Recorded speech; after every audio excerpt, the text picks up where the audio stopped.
if I probably just like. Okay.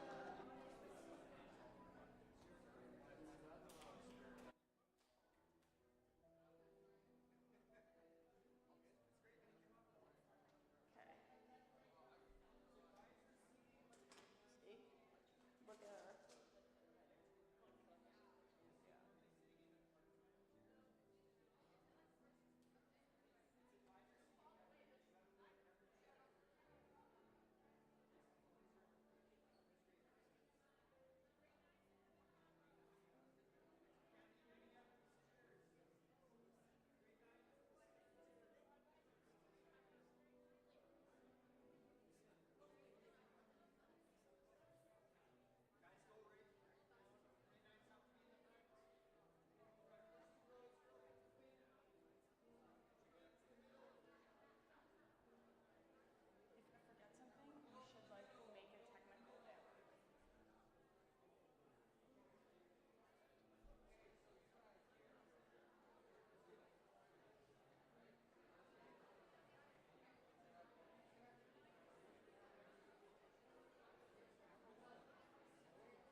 attentive. I've told each one of these 9 speakers that they're never going to be in a better place, a more supportive place to give one of their talks. So they've spent the last couple of months working to get these things honed, putting in the work, and now they're going to come out here and be super vulnerable in front of you guys.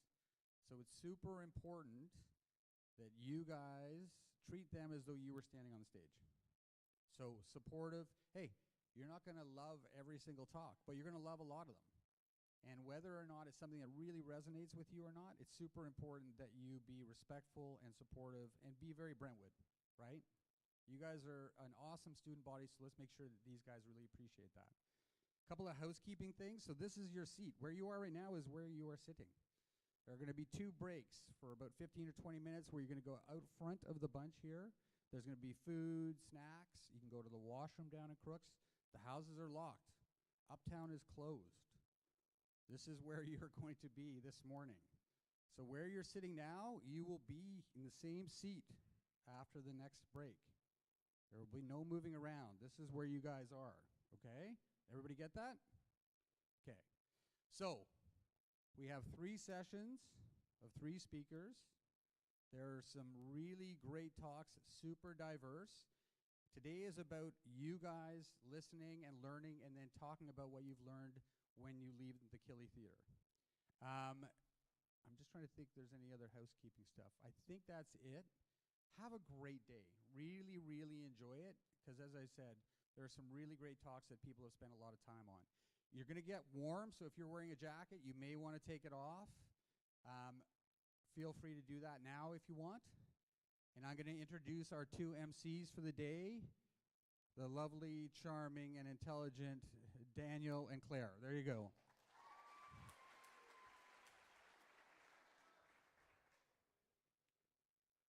Perfect. Now, I think we're ready to go. What do you guys think? Should we go? All right. Without further ado, here's the 10th annual TEDx Brentwood. Let's roll the film.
TEDx event.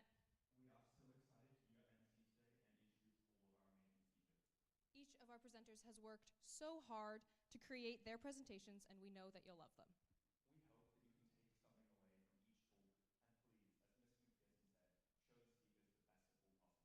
We are so stoked to be your MCs and hope you enjoy the day. Claire, you want to know something I heard recently? According to a new UN report, the global warming outlook is actually much worse than originally predicted, which is pretty bad considering we predicted it would destroy the planet. Hey, that's a pretty negative way of looking at the environment. You could really use some climate optimism. You know what, whatever, I'll leave you to it. Our first speaker is a local student, often known for her advocacy and leadership. You can often find her outside or with her nose stuck in a book. Born and raised in Toronto, the now Cowichan Bay inhabitant enjoys engaging in conversations about climate change and progression, and is the captain of our environmental advocacy team at Brentwood. She is always willing to engage in lively discussions about a multitude of topics, including, but not limited to, her passion for sustainability, her love of cheese, and her wonderful and supportive friends. Please put your hands together for Lauren Capern.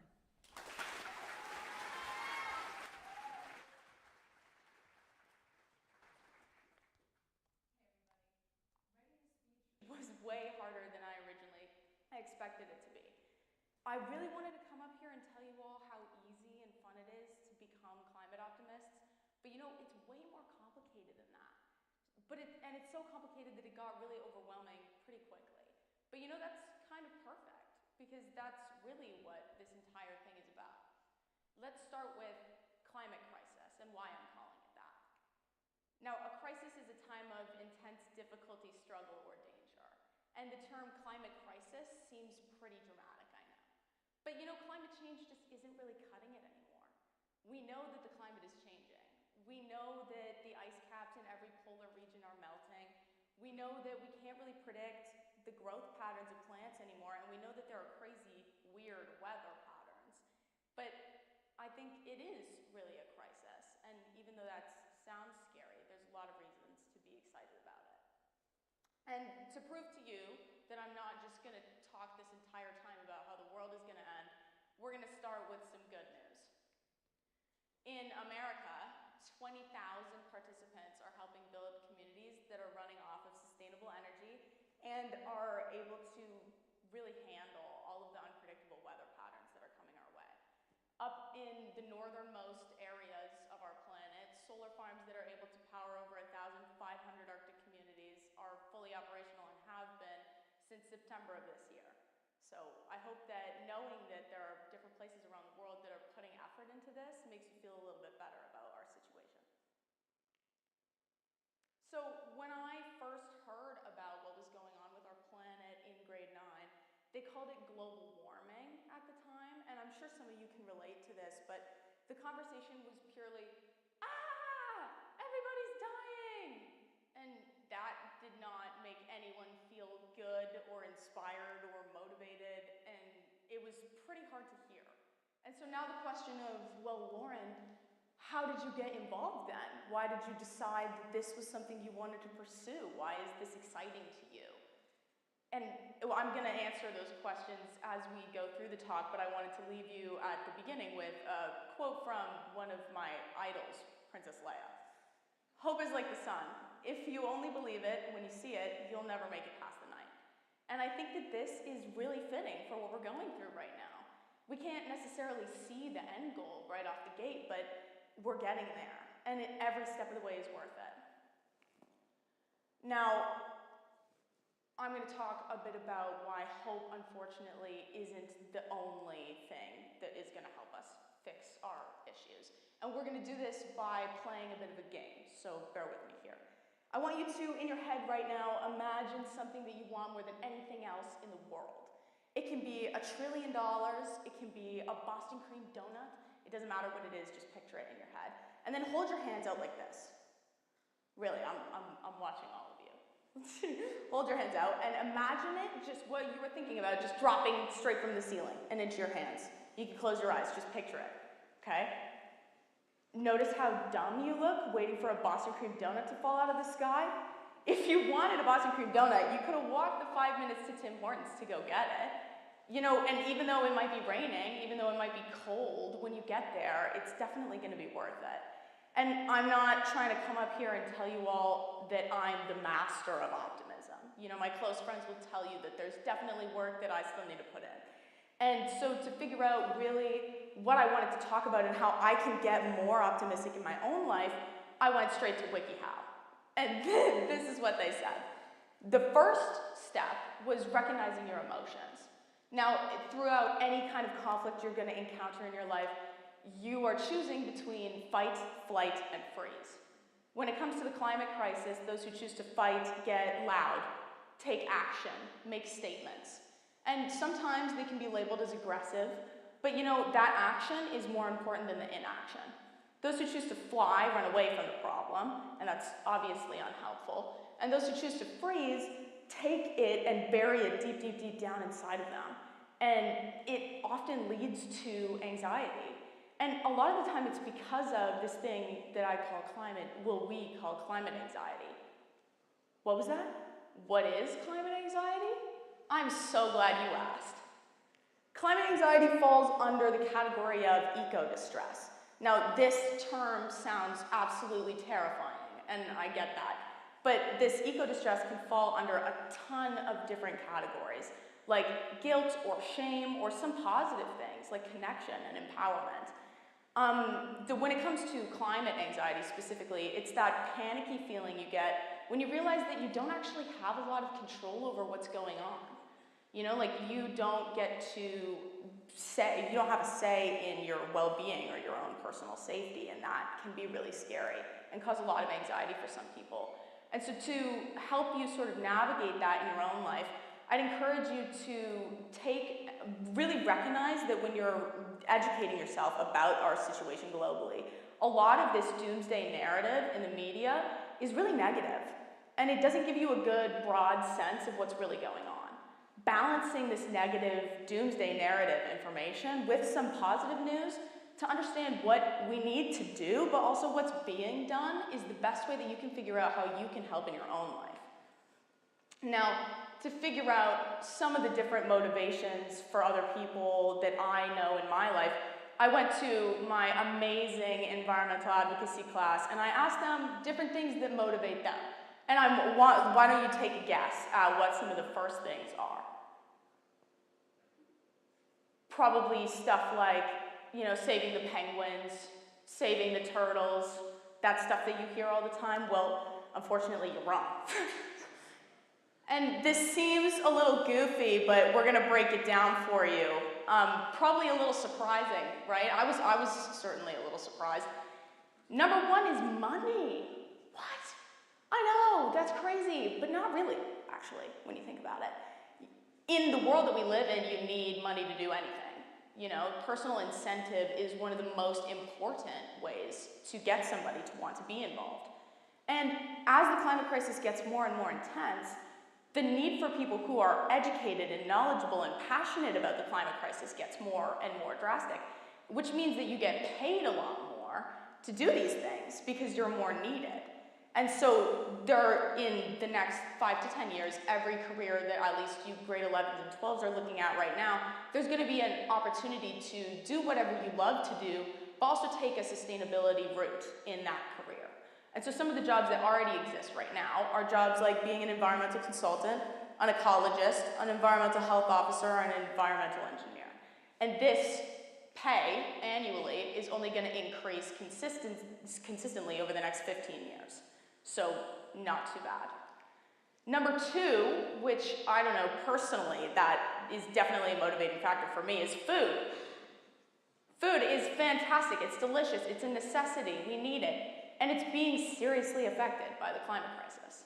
The way that we attain it, the way that we grow it, the way that it's mass-produced or even given and presented to the public, all involve the climate crisis. So for you food lovers out there, things like pizza, chips, burgers, all of them are going to be seriously changed within the next 5 to 10 years, 15 probably more likely. So that's definitely a motivating factor. But the one that I think I connected to the most personally, that a lot of my other activists also said that they were personally connected to, was the social aspect of getting involved. Now, coming together to bond over the end of the world doesn't really seem like a lot of fun. But you know what? It actually is. When you're meeting someone for the first time and you guys have the same favorite movie, same favorite band, you listen to the same songs, that's a serious connection factor. If you're feeling the same way about something as important as the climate crisis, and you're sharing the same values, same virtues, same opinions, that's a serious connecting and a bonding factor to a relationship. It really helps finding people that share the same viewpoint as you. A lot of these connecting factors are things like positive emotions, loyalty, empathy, motivation within yourself and others around you that lead to a generally better life. Think about climate optimism as a puzzle. Every eco-friendly innovation, every eco-friendly action, every thought, every career, every advance into this field is a piece of this puzzle. And I really hope that you're all wanting to be involved in the greater picture. And just remember, green looks good on you. Thank you.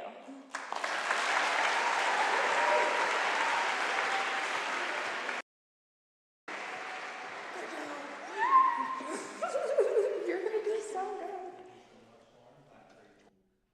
Up next is another one of our very own. A current grade 12 student, proud member of when not on stage, she loves to unwind on favorite TV shows and work on her creative writing. She is looking forward to pursuing a career in elementary education, where she hopes to teach and inspire the next generation. Since arriving here in grade 10, she's been involved in TEDx and been a volunteer, an MC alongside myself last year, and now she's a speaker. Please give it up for Karis Merrifield with her talk, Present is a Present.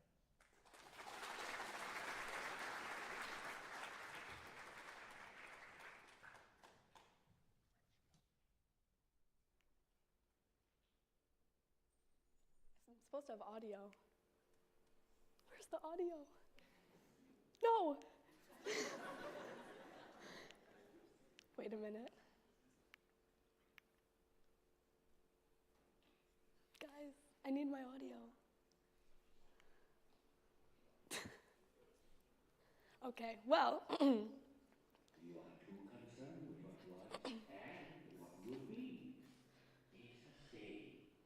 Yesterday is history. Tomorrow is a mystery. But today is a gift. That is why it is called a present.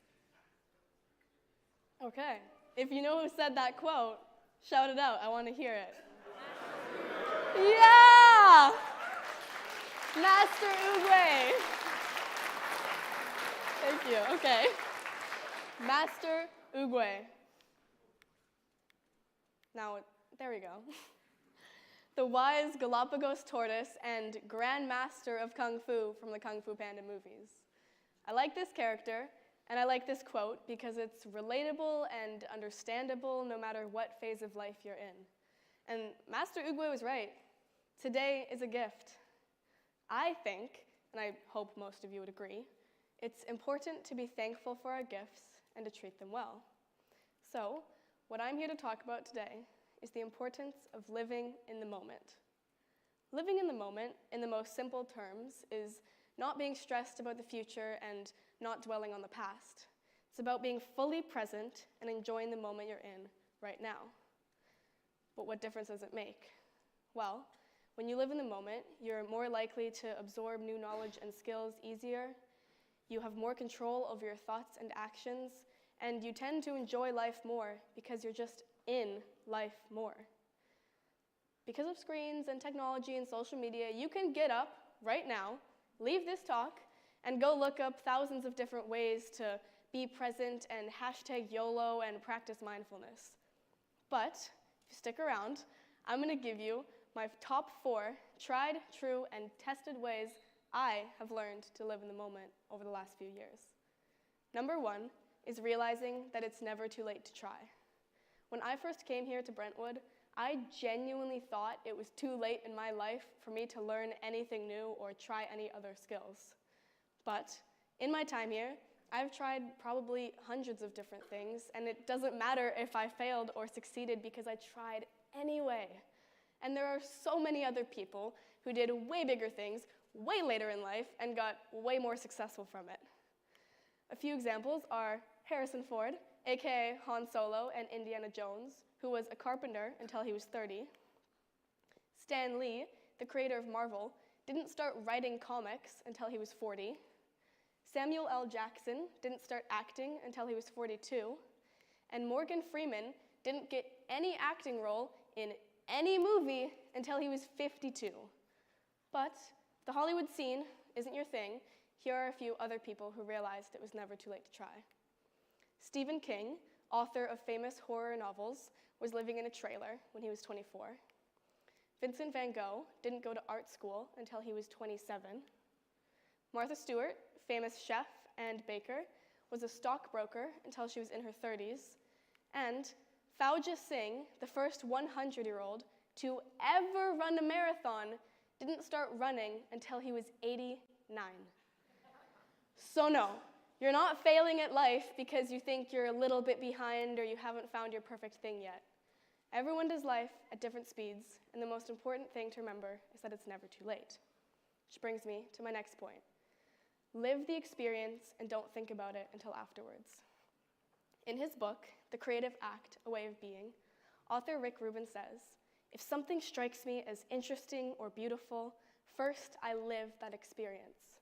It is not until afterwards I attempt to understand it." And I really like that.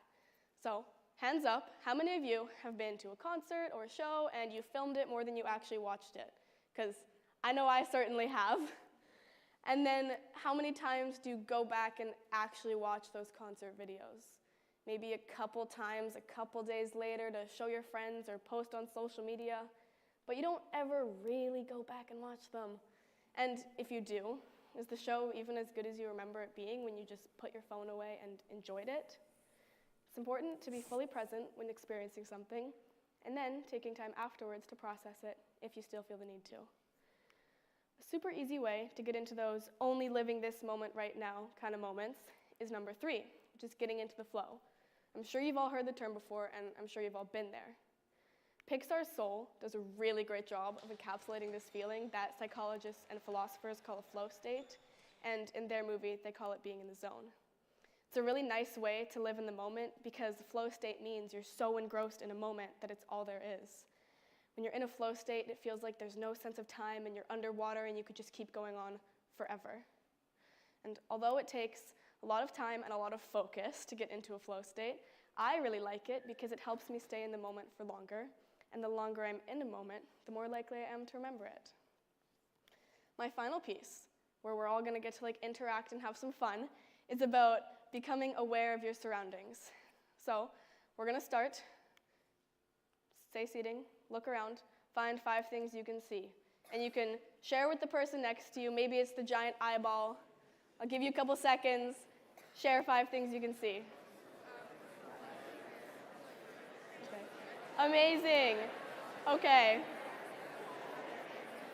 Bring it down. Volume down. Okay. Next thing we're gonna do, we're gonna do the next one in our heads because that was a lot of noise. Next thing you're gonna do is find 4 things you can feel. So, and not in that way. Maybe it's the sleeves on your arms or the shoes on your feet. Okay. And then, again, we're doing these in our heads. We're not saying them out loud anymore. Doing them in our heads. You're gonna find 3 things you can hear. Maybe it's me talking to, that was so quiet. You guys are doing so good.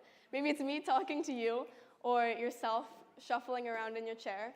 Just take a second, try and find 3 things you can hear. And don't make noise. That's not part of it. The last 2, it gets a little bit weird. Please bear with me. Please don't make it weird. But you're gonna find 2 things you can smell. Okay. And then, the last one, guys, don't make it weird. You're gonna find 1 thing you can taste. So maybe it's what you had for breakfast or the gum you're chewing right now. Take a second.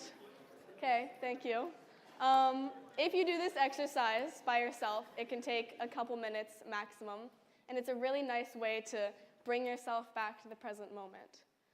Now, these are just the 4 things that worked for me, but it's up to you guys to find what works for you and put it into practice. As Master Ugwe said, today is a gift. All we have is right here, right now, and it's important to be making the most of it. Thank you.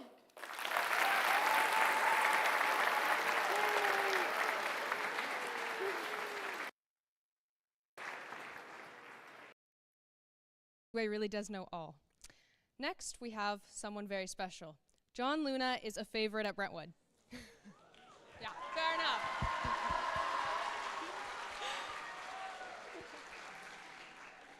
He is a visual artist, a poet, a critic, and of course, an amazing teacher loved by all. In his talk, Beauty, A User's Guide, Mr. Luna considers ways that making a practice of regarding beauty intersects with self-awareness and mental health. Pretty cool, if I do say so myself. Outside of the Brentwood walls, you can find Mr. Luna making art, creating poetry, and being the center of many student fan clubs. I don't know about you, but I am pretty darn stoked to hear about some art and some awareness. Please put your hands together for the amazing Mr. John Luna.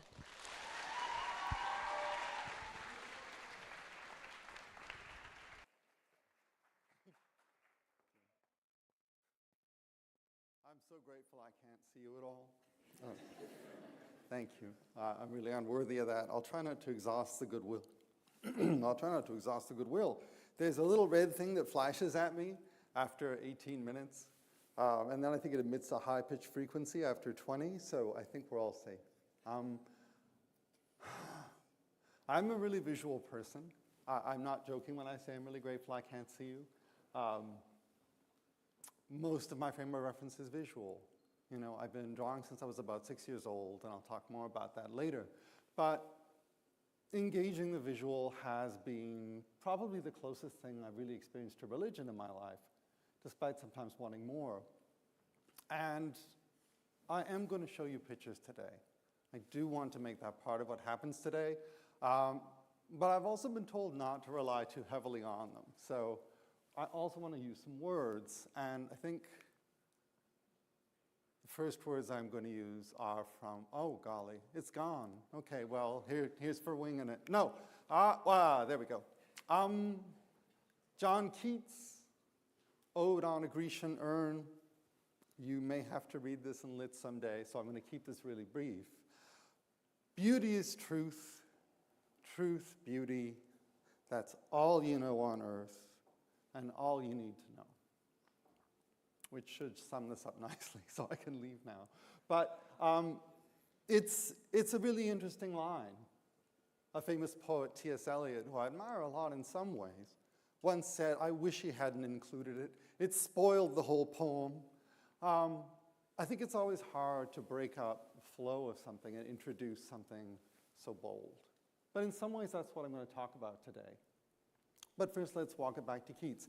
The poem is about him describing an ancient artifact. And he's kind of the way we sometimes do when we see something that has this alien quality of the beautiful. He is sort of just moving over the surface. But then he does something that I think was somewhere on that Karis Merrifield list. He begins to talk to the object, which is interesting. Next time you're in a museum, I actually do this. You know, he sort of talks to the elements inside the object, and he talks to the characters that are depicted on the urn. And it's a gorgeous poem, but it's also kind of long. And so I'm going to just move through. I picked away everything else except the words he uses to describe beauty, which are kind of mystical here. Beauty for me was an attractive, an important word when I was being trained as a visual person, when I was trying to become an artist. I think one of the interesting things about being a young person is so often you know you're something before you get to be it. And there's this fascinating gap between knowing you're something and actually feeling like you have become that something. It turns out to be a much longer experience than you realize. And we'll talk more about that later too. But along the way, there's certain kind of beacons. And for me, as somebody who's ended up in a life, kind of a crazy life, between experiences that are purely visual and having to attach language to them, certain words are those beacons, and one for me was beauty. But it's a hard word to approach. It's an abstraction. So, bride of quietness, foster child of silence and slow time, leaf-fringed legend. Poets. Okay, now, also though, is it a mad pursuit? Is it a struggle to escape? Is it a wild ecstasy? There's one bit at the end. I think doubt is important in the poem. We'll talk also about doubt.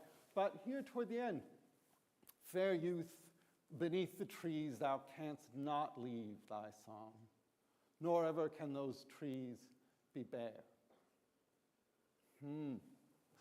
What does it mean? I think Keats wrote those lines in part for himself. He's actually addressing a little person sitting under a tree playing a song. part of that person will never leave that song. That urn has captured that moment that's going to live forever. But also Keats is 23, which is younger than it may sound to my teenage audience here. And he has 2 years to live. He's going to be wiped out, like so many others, by the tuberculosis pandemic. And he's a young doctor, and if he doesn't already know, he's months away from knowing. Tuberculosis is a slow death. So, not to bum everybody out, but I think there's a degree to which he is finding a moment of eternity in this beauty that he's hanging on to for dear life in this very, very vulnerable moment. Now, to bring this back to you, to sort of escape from English lit lecturing, what I think we want to think about here, the part of the poem that wasn't for Keats in this emergent moment, but is for you after, for as long as anyone cares about that poem or poetry, is this idea that there is a place you can return to, where there is part of you that is always going to be young, is always going to possess a kind of innocence that is indescribable and precious. And it's great there's nothing here, so I don't have to describe it to you. But I do want to talk about beauty. That's sort of going to be the bubble that all this fits into, and the bubble that you can kind of enter. And you might kind of wonder why you need to hear the talk. It's not as palpable and as urgent as some of the other things we've just been hearing about, and I'm okay with that, because you get a break after this. But I think it's important because we're living in a moment where we're absolutely saturated with images of desire. And there's this terrible thirst for these things we can't. It's not that we can't have them. In fact, we live at a time when it's very easy to acquire objects of desire and glut ourselves with them. But it's that we can't become them. We can't have them restore us the way they seem to promise to. And they are pleasurable, and I love distraction. But I think it's fair to acknowledge, and I'm thrilled that there are old people in the audience who know this, but I'm thrilled that there's young people in the audience who are beginning to apprehend this really meaningfully. There are moments when none of this keeps us sane. There's moments when none of those images of desire are enough. And in moments like that, I want you to consider this idea of beauty and how it might be, to return to my title, actually useful to you. I'm so excited that earlier you've already had to hear about crisis. Crisis is this moment when things are not enough, when what we know, the framework we create around the world, is not right. And our unconscious keeps sending, it's insufficient, it's not right, it's just not enough to handle what we're experiencing.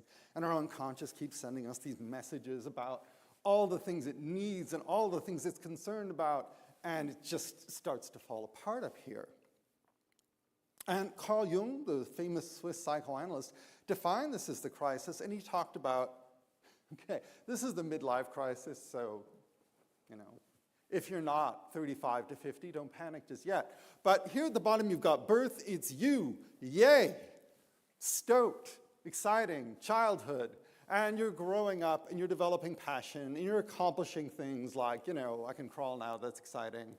I understand the Pythagorean theorem, all right. And then, you get to this point. I think it's like around 27 for a lot of us, where you begin to, I've got a thing. And it seems to be coming together. And then you're sort of rising up through your 30s, where people actually listen to you. And then, wham, the midlife crisis. And the midlife crisis, according to Jung, is all that potential, and then, death. Sooner or later, right, you begin to realize what it might be like. And there's these diminishing possibilities. My SoundCloud rap career is never going to take off. I'm never going to be a famous painter. I'll get trapped at a boarding school. There's all these things that could happen where you're like, okay, I accept it. And hopefully with that acceptance comes, wisdom. Maybe we define what fulfillment is. And that's kind of our curve. Now, younger folks, there's this whole other thing we talk about that really starts I mean, who knows? Maybe it starts in middle school now, for all I know, but I think it really hits home around 16. And I think it can drag on for a very long time, well into your mid-20s. And that we call the identity crisis.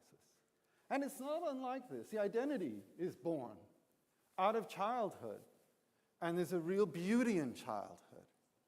But the awful struggle is in adolescence, you have to process that beauty because the miracles are gone. And it's such a challenging road, and we never give young people credit for how hard that is to say, yeah, it really happened, and it continues in the world, that beauty I experienced, colored as it was with mercy and love and care and innocence and excitement and all of that, and now you're in this awful teenage wasteland.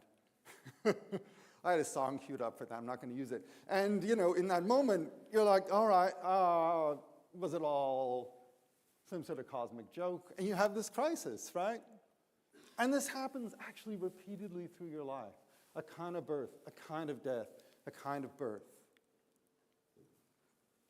I get asked a lot by my students how I grade art. Turns out this is my actual rubric. This is actually, Donald Cuspin, an art critic, said, you can use Jung's model to look at artwork. In fact, middle-aged people, c'est moi, can judge artworks in part because they understand this idea of the birth, the raw feelings, the germs of influence, the sourdough starter of possibilities, moving on up through bad ideas, good bad ideas, ego death, cautious optimism, innovation, temporary moments of genius. Is this really even happening? And then anxiety. There's one bit that says, Dad says it's okay. That's when the anxiety starts, right? And you move on up, and there is creative death, and it happens. And it's challenging, these moments when you can't find that beauty and you can't find that strength. Now, if you imagine both these things together, to me, this is the young person. You're an art project, and you're also a person in crisis.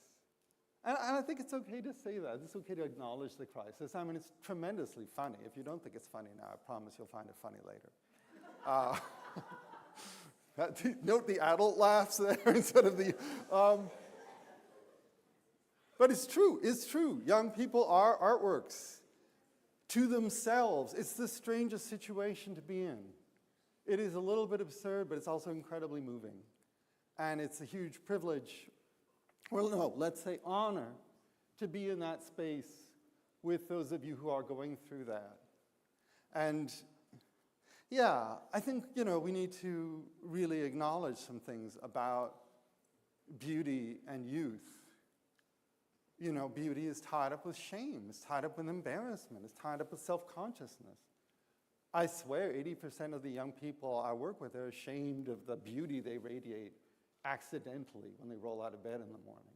It's fascinating to watch. A teacher once said, genius is as common as dirt. I see it all the time. I think the hard part, again, is figuring out what to do with it and how to live in it. And I gotta say, older folks out there, and even younger folks who are looking at the world, looking at the culture, we can all be so critical of other people who write a song, or who dance, or who draw, or to do these things. Even poorly, we're so critical of them. But we have to realize, if there's anything in this culture you find beautiful, really moving, it was found by someone young, or young in themselves, or young to the culture they landed in. Anyone radically vulnerable, which is what young people are, certainly. When I was young and radically vulnerable, this was a critical moment in my life. I was 21 years old. I was sitting in a parking garage with a really old book of poetry that I had not been able to crack open, grabbed it at random, found these words almost immediately: shock, transformation. They're from the poet Rainer Maria Rilke, who remains a favorite poet of mine, because he opens up questions in the middle of the poem. Beauty's nothing but the beginning of terror. We're still just able to bear, and why we adore it so is because it's serenely disdains to destroy us. Every angel is terrifying. What does that even mean? I like its enigmatic qualities. Rilke, when he wrote it, was going through a crisis. He desperately wanted help. He felt no one could understand him. And he said, what about even something divine? It terrifies me. When I think about this now, in a world where maybe we're not necessarily thinking about actual angels, I think we're terrified of that potential in ourselves. It brushes up against madness. It's deeply disconcerting at times. It isolates us. And beauty hovers in this space that we can just touch. And there's so much uncertainty. And I found this when I was very vulnerable. Sure, I was 21. My parents had just passed away, both of them in the last couple of years. I had met someone wonderful, but I didn't really recognize entirely how unalone I was. I had no idea how to live in the real world, and I thought about death constantly. Definitely a time to find a poem. I think I do need to underscore, our fear of not controlling the universe. Starts with our fear of not being understood at all, of being incoherent to ourselves and others. And I think about crises where we really encounter this as a culture. How many of you made art during COVID? Now, by this, I don't necessarily mean you made, a tremendous work of architecture, or you choreographed a dance piece, or you wrote a screenplay. I mean that you maybe made a long playlist and shared it among people you knew because on some level you thought it summed up this vibe that was happening. Maybe you organized all of these photographs you had and really picked over them, looked through them, and recreated situations socially that were now inaccessible. And would they ever end in that summer of 2020?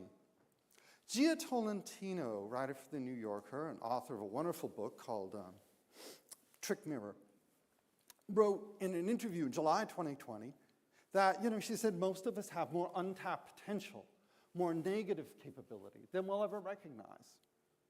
Negative capability is actually a term from, yes, Keats. And it's this idea that you can get comfortable living with the unknown. You get comfortable living with the uncertain. And you can find a way to navigate it in ways that other people are ill-equipped to do because you relent ordinary control and you can do this other thing. I think I'm going to give capability all the time. This idea that negative, there's something you just can't see.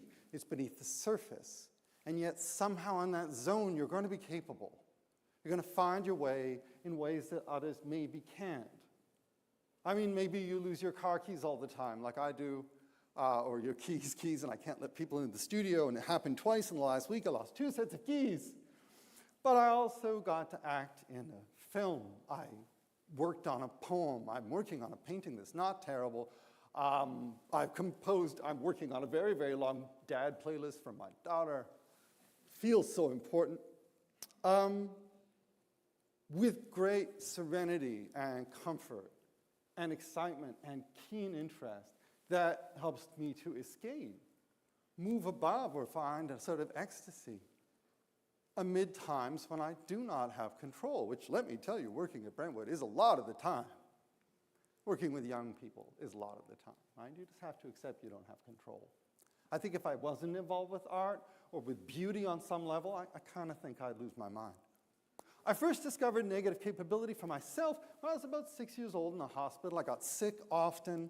I spent time in hospital, and I drew all day. I was bored. I wasn't this wonderful creative person. I just needed to find a way to be capable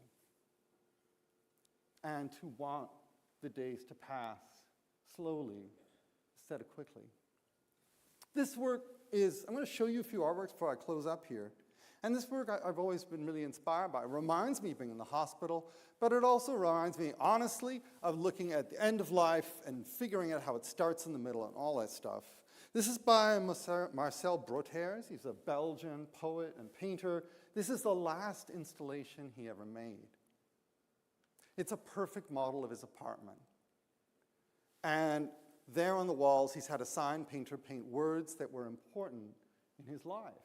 As an artist, some of them are like canvas, seascape, oil, but there's also some strange ones like value, privilege, thief, because this is part of the creative life, you know? And Bretters creates the space for others to enter imaginatively. And I think this is an exemplar. Take a moment, please. And imagine a beautiful space. Even a mundane space, even an everyday space, but a space where part of you has occupied this beautiful mind, or part of you perhaps has had an echo of childhood. Now, let a few words hover over it if you can. Unbidden, what would the words be? Some might be mundane, some might be rare. If they're not quite there yet, I kind of envy you. There's something so beautiful about language that's not quite formed yet. It's still coming to the surface like an unfinished thought. Unfinished thoughts sometimes have to be finished by hand. This is the work of another artist, On Karawa. Karawa's thing, starting when he came to New York from Japan in the 60s, was to paint a painting. Most days, he painted 3,000 paintings in about 14 years. He would get up, he invented his own font. Depending on what city he was working in, he worked in 112 cities all over the world. He would use a font in the language of where he was, and he would make a painting of the date. Then he put it in a specially made cardboard box, and he would put newspaper in from the same day. Then he would put a little colored dot in a 100-year calendar, charting the works. He would also send a postcard, a boring tourist postcard, to a friend or a co-worker, someone in the art world, and he'd stamp it with a date that said, I got up, and mention what time. He was a fiercely private person. He didn't give interviews. There are very few photographs of him as an adult. All we really know, we don't even know exactly when he was born or exactly when he died. We know that he lived for 29,771 days. I imagine being in a room full of Karawa paintings, and it seems to me it would feel terribly empty or terribly rich and full in different moments between beauty and between being. And I think that's the point. I think that's what he was doing. I think about myself at 52. My wife pleasantly reminded me the other day across, she said, you know what I read? I read that we have 28 seasons left. 28 Christmases. This is a lot worse than Mr. Patel's brunches, just to be clear. Like, that's it. And you know what my first stupid thought was? How shall I make them memorable? I was like, to who? Am I the rememberer of my life? Well, who else will be my co-rememberers? Who else will really see me? What other world can these memories live in? A world of beauty, maybe. Look at someone next to you, please, for just a moment. I promise I'll finish in a minute, but look at someone next to you. It could be a stranger. It could be a friend. This could be goofy. That's fine. Now blink, and in a blink amount of time, how will they remember you? They may forget you after today. It may be someone you don't know. How will they remember you? How are you going to live in the beauty of memory? I admire artists so much because I think they pull the beauty of intimate memory out of times that can be very, very difficult. I'm going to show you a feel real quick, and then I'm going to wrap it up. This is a work by David Hammons. It's an African-American flag. He made several, and they flew for 10 years until they were almost rags. And in 2017, a very meaningful year in the history of African-American people in the United States, and therefore a history for all people in the United States, he hung it in a museum like a sacred artwork and titled it, Oh, Say, Can You See? This is a work by Sable Elise Smith. It is 2 large silk screens that have been blown up and touched up with paint. They are blow-ups of a coloring book she found on the pavement of New York City. They are blow-ups of coloring books given to children whose parents are incarcerated while they are waiting to visit them in prison. Elise Smith's father was in prison for 19 years. It's a remarkable thing to imagine, finding this work and moving toward it and finding beauty in it. Finally, this is Coco Fusco, who rowed a boat in the late spring of 2020 around an island called Hart Island. And in keeping with an Afro-Caribbean, Latin American tradition, she recited a poem and threw flowers over the edge of the boat. For all of the dead buried on the island is Hart Island. They have buried 1 million people there, estimated, because most of them were undocumented, in the last 100 years. Prisoners, homeless people, people whose bodies might not be claimed in the first 48 hours of their death, which is New York City's policy, which meant a lot of people who died from COVID, about 2,000 New Yorkers who died of COVID in 2020.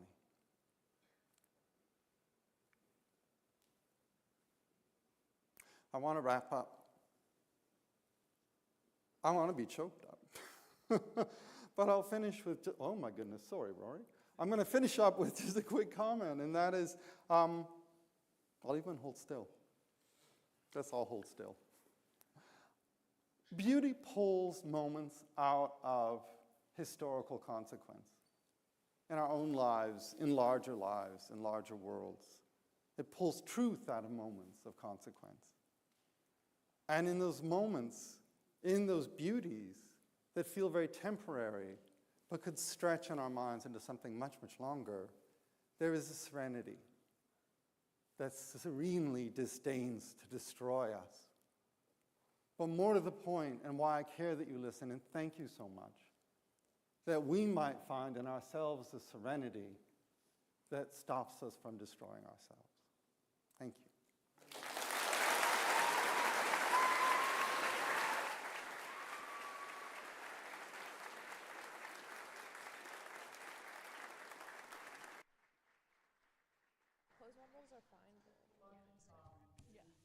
Great. Thanks so much. You've been a wonderful audience for everybody, and we'll see you shortly.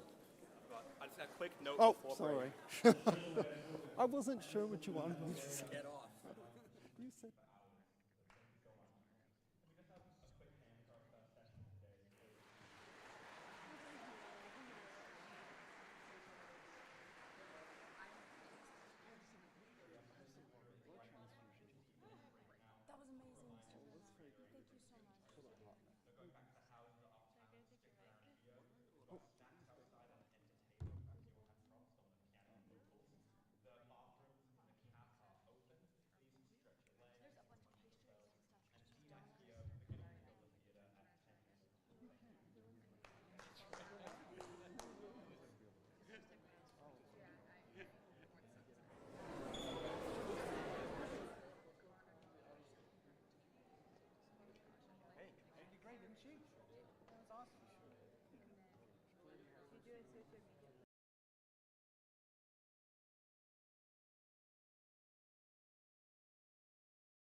should.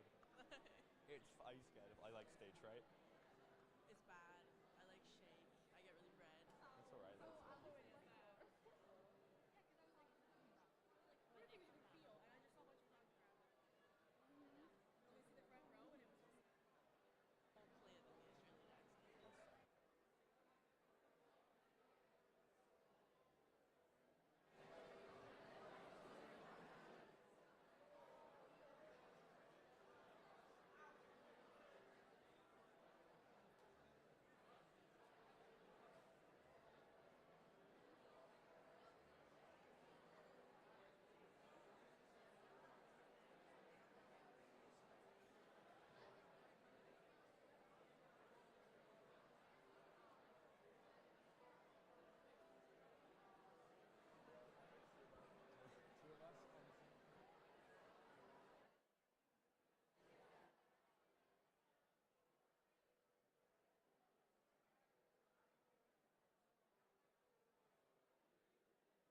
See you guys up there.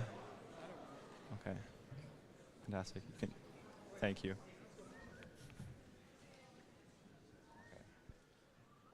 All right, welcome back from the break, everyone. I hope you enjoyed the snacks and entertainment. And it's time to introduce the fourth speaker of our TEDx thus far. Rory Capern has spent the last 25 years at the intersection of technology and media and working with some of the largest and fastest tech companies in the world, Microsoft, Google, and Twitter. As a proud Canadian, he spent the last 5 years focused on helping rapidly growing Canadian tech companies and assisting the investors that back them. He moved to the Cowichan Valley from Toronto 3 years ago and spends as much time as possible enjoying the area with his wife Amy and keeping up with his two awesome kids, Max and Lauren. Please assist me in giving a warm welcome to Rory Capern.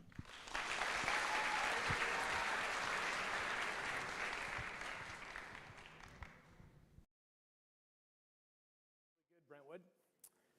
Some of the most exciting opportunities of my professional career have come in the form of waves.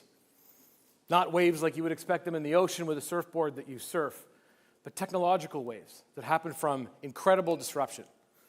I've seen 3 waves so far. The first fully formed while I was in elementary school. I'm dating myself a bit, my daughter and son remind me, but the first wave hit when I was in elementary school. That was personal computing. Had a very significant impact on the world based on, I'm sure, the daily experience that you all have.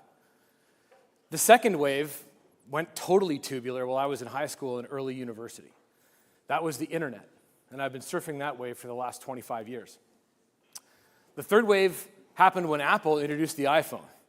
Totally upended what we stood about the internet and personal computing, and based on what all of you have in your pocket right now, I think we can all agree it was pretty significant too. But today, I'm here to talk about what I think is the fourth wave, artificial intelligence. I want to give you some background about it, and I also want to talk about how you might ride it in your own careers. So let's start with the definition. There are a lot of definitions floating on artificial intelligence, but this is my favorite. from Into the Minds in June 28, 2019. Artificial intelligence is the capacity given by humans to machines to memorize and learn from experience, to think and create, to speak, to judge, and to make decisions. Now, I like this definition because it acknowledges first that humans are giving this capacity to machines. There's a lot of conversation about artificial intelligence right now. It's a controversial topic, but we have to remember that this is something that we create as humans. But it also acknowledges a fundamental change in how computers work. For a very long time, computers have been input and output devices. You might describe them as glorified calculators or document producers. Artificial intelligence is transforming computing into generative, creative, judgmental decision-making assistants. It's a total phase shift in how we think about the computer-human interface, and it's extraordinarily exciting. For any of you who think that artificial intelligence was a eureka invention that happened just a little while ago, I want you to know that it's been in the lab since the 40s. It's a fascinating history, spanning decades.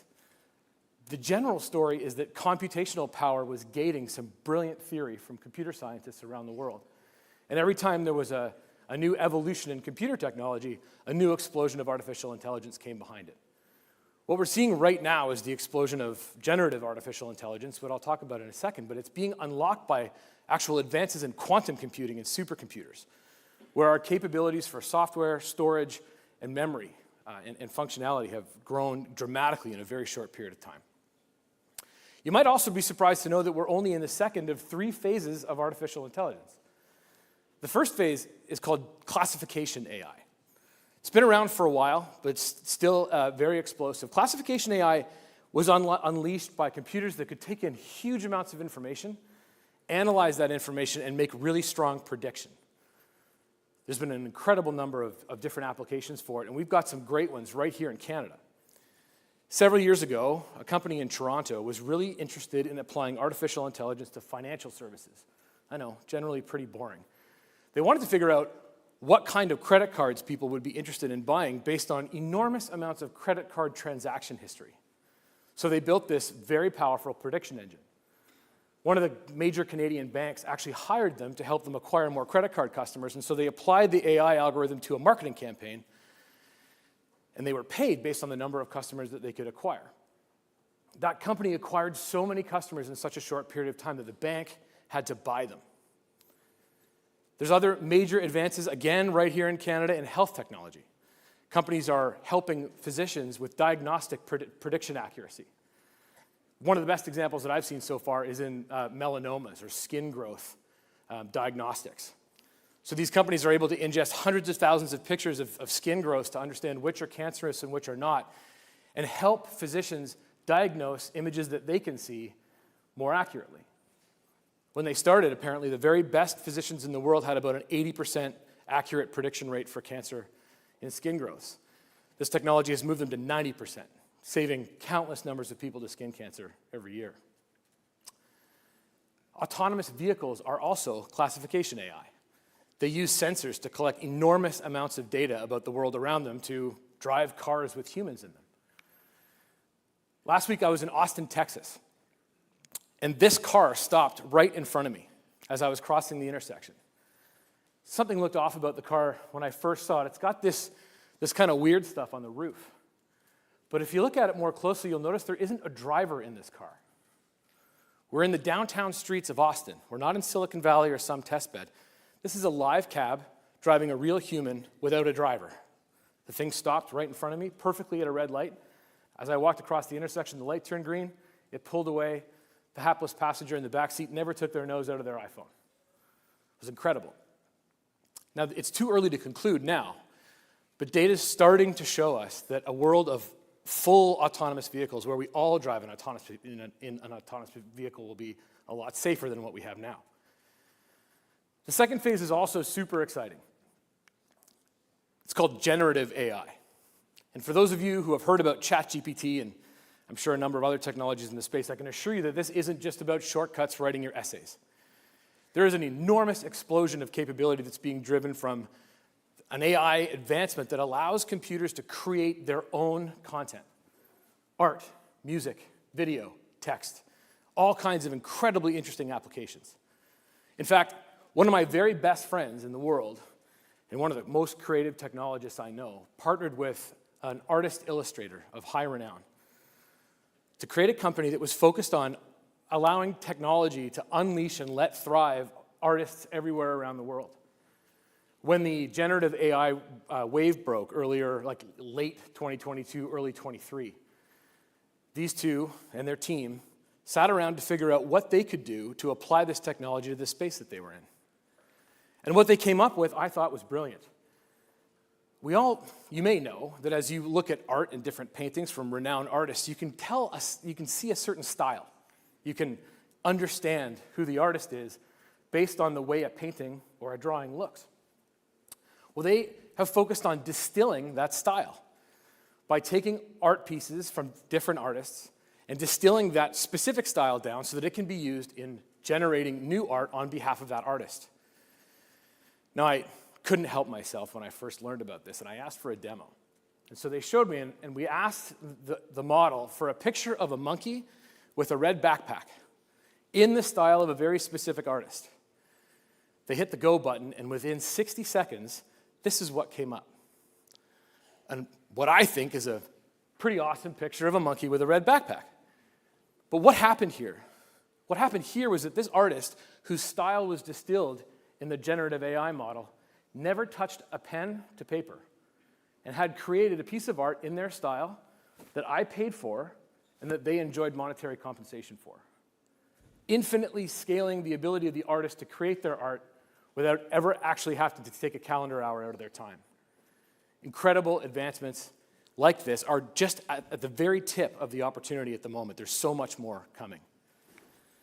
The third phase is integrative AI. It's pretty early yet. Integrative AI breaks down the barrier between a computer and a human. It's less about inputting text to give prompts to get some sort of output, and more about a very fluid conversation. Now, as with most technologies that aren't really out there in the world prevalently just yet, we can look to science fiction movies. It's pretty clear to me that the very best character in the Marvel Cinematic Universe, Iron Man, is the very best example of interactive AI that I can find. Jarvis, right? For those of you who have seen the movie, Iron Man finds evildoers all over the world. Jarvis can fix Iron Man's suit while he's flying and do so all with good humor and jokes. This is an exciting advancement in the application of this technology for a number of reasons. One, it takes the bar down between how we can use it, but two, it forms a much smoother, more integrated approach to how this technology can assist us as humans in our everyday lives. Now, no conversation about artificial intelligence is complete or responsible without heeding the warnings. There are problem areas in this space, things that I think we all have to be watching very carefully. And there are three in particular that I'm very focused on. The first is bias. The challenge with artificial intelligence is that it's based on a model. It takes inputs, works with them inside the model, and then creates outputs. And if that model is built in a biased way, and to be very frank, the vast majority of developers in this space right now are white, university-educated males. The outputs are inherently biased, and that can be quite dangerous.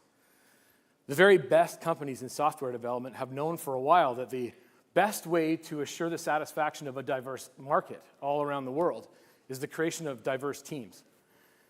And I think that's particularly important in this case as we move ahead.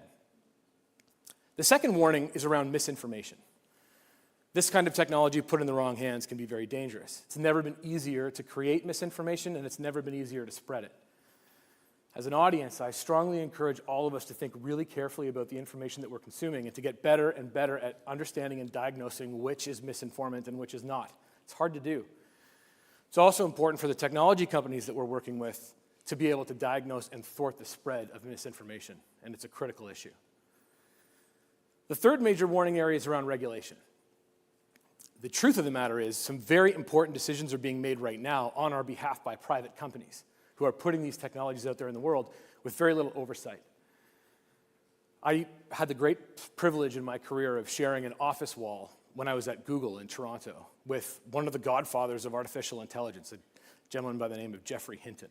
He's made enormous contributions to the space.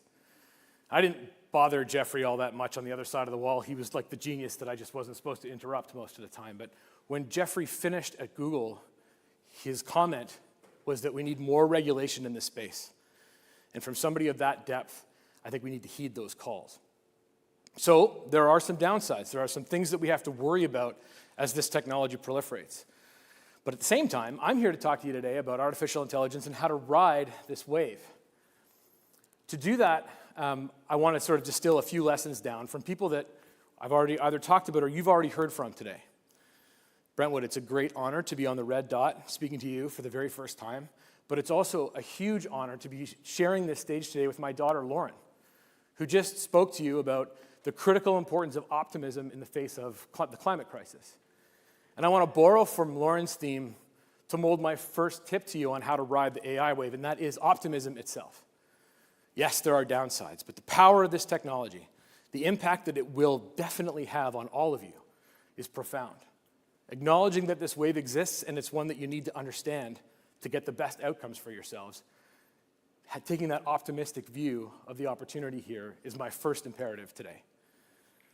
The second borrows from my friends who made the monkey with the red backpack. What they were able to do extraordinarily well is observe.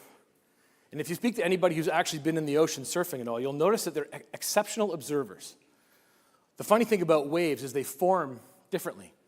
They come in sets of different numbers of waves. They break in different directions. And to be able to take some time out of the noise of a very fast-moving technology industry and watch those waves and understand those patterns is where this incredible opportunity is created.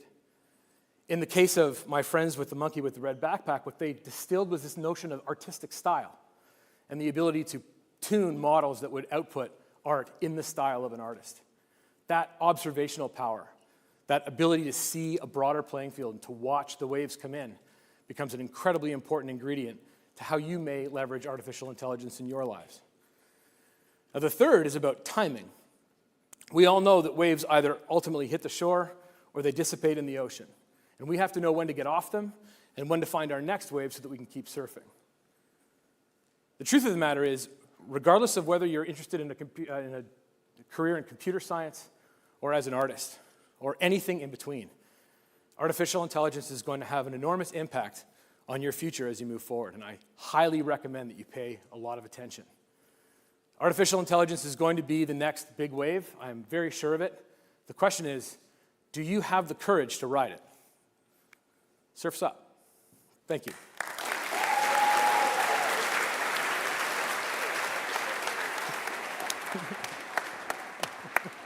Great job.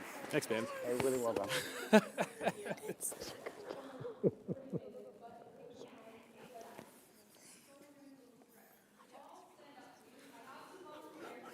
And my favorite Allard roommates to come help us out.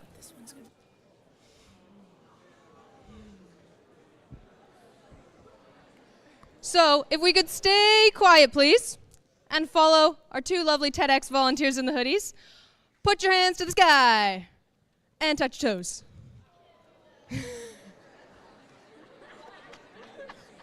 And up, and get those shoulders moving. And the other one. And shake out your body. Awesome. Perfect. You can take a seat and give a round of applause to our two awesome volunteers.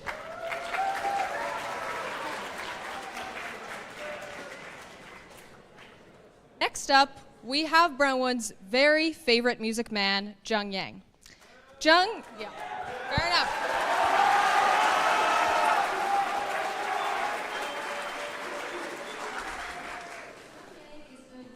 Student from Kham, Tibet. Aside from his involvement in nearly every aspect of Brentwood music and arts, Jung likes to spend his free time exploring and experimenting with all genres of music on all sorts of instruments. As a captain and avid member of the arts here at Brentwood, he organizes music performances on and off campus and is often recognized as the bass guy. Now, Jung has a pretty special talk in stage for you today. And I can bet you $10 that you've never seen a TED Talk with a string quartet. Please welcome to the stage, Mr. Bass Guy, Jung Yang.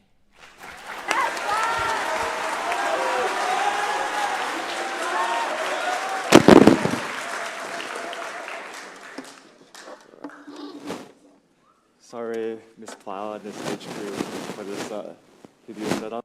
It takes a lot of effort to do this, so thank you guys. And hey everyone, I'm John, and I'm a grade 12 here in Brentwood from Privet House.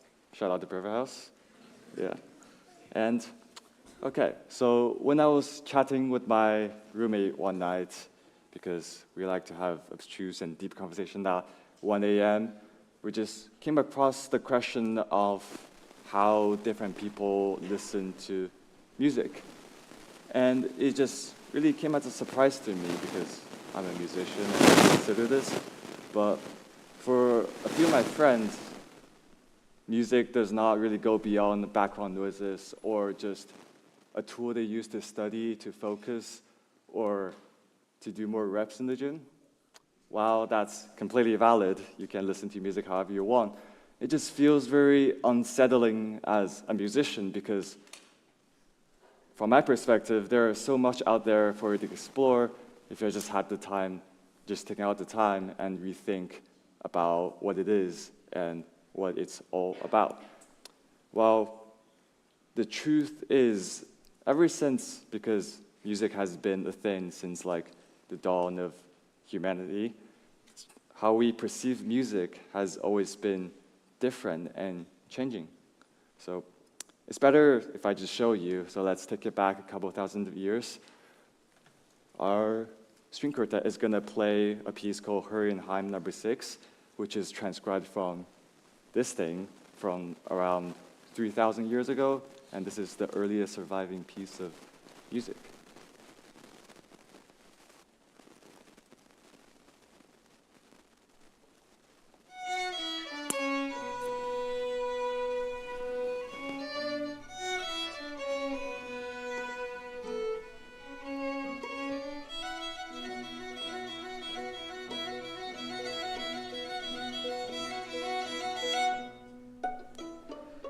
So compared to our music today, harmony back in the day was pretty simple, and there aren't too much movement to it. You know, this probably won't be charting top 100 Billboard today, but back in the old days, it would have been a banger. And you know, because after all, it's a hymn, it's a prayer, and there's a deeper meaning to it. And it was a way for people to show their devotion, in this case, to their goddess, Nicole. And this would have been performed by human voices, which is certainly the most powerful music instrument there is. And to the people who are singing and listening to this music, it just provided them with, you know, spiritual comfort. And that was music in the very beginning. It weaved communities together, you know, through the worship of some sort of God. And that really continued for a very long time because church, the Catholic Church, I guess, in our Western history, has been a very significant element. And very up until the 18th century, that's how things were, very church-based. And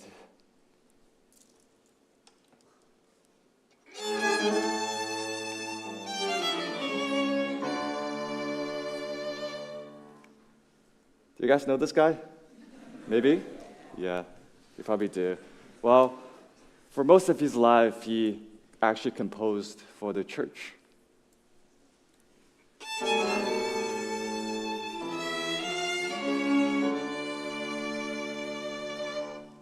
Thank you. And there aren't really ways of talking about music without talking about Bach, because most of the basics and foundations of what we have in music theory today is based on how he composed. And in my theory class, I was constantly asked to compose harmony in the style of 18th century European composers. Yeah. And to most people, Bach's sound is probably the signature sound of classical music. It's the first thing that you think of when I tell you, you know, classical music. So take this fugue of Bach's and remember the first melody. It's the theme of this piece. And if you would like, you can close your eyes.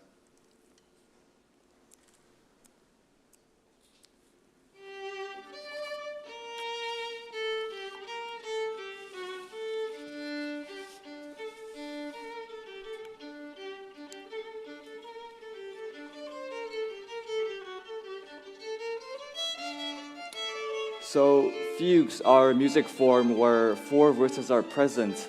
And if you listen close enough, each voice has their own melody and they come together to make a collective harmony.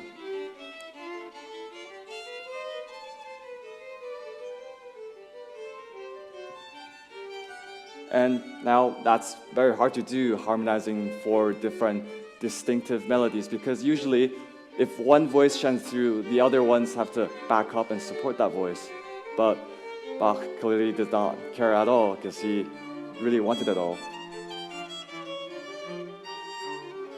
And through a very mathematical and symmetrical approach to music, every voice is needed here and cannot be absent, because it's all of them coming together to make this collective harmony.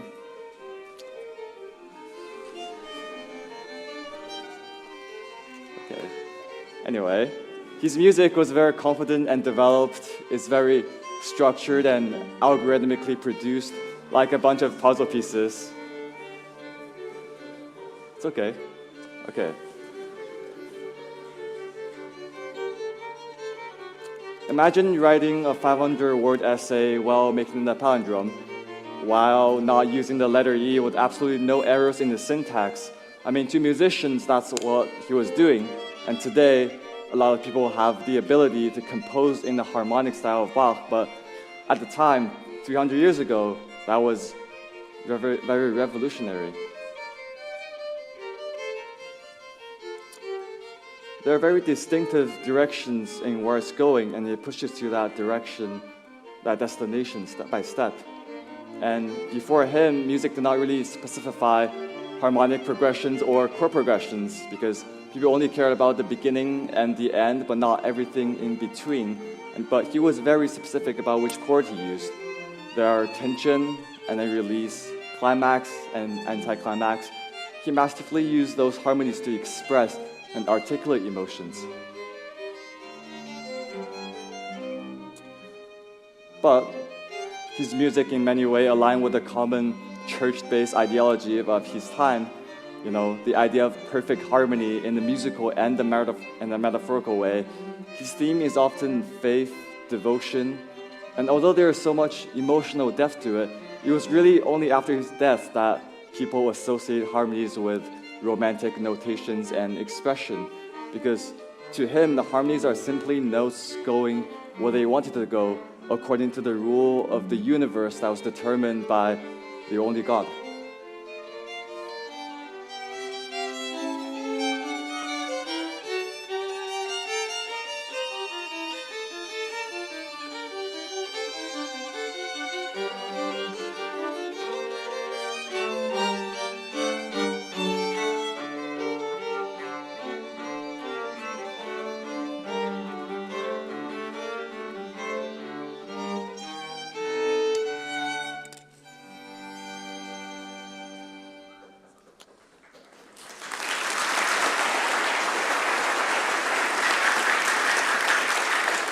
And so through our lenses as people of the modern age, we can hear probably way more than Bach, because we hear all these emotions and expressions in music that he himself probably did not really think about. And that's because we think music very differently than people of 18th century, on a very foundational level. Because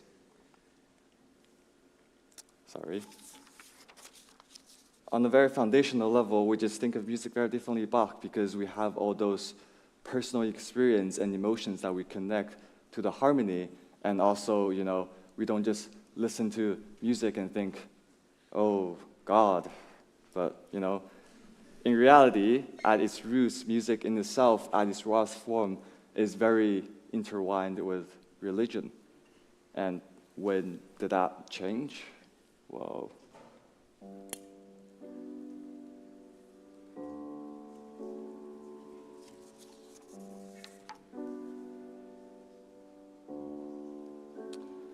so the year is 1888 when this piece of music was written, and it was a very confusing and changing period in our history. And this painting was also painted in the same year as this music, and the painting borrowed its style from Impressionist artworks, such as these ones.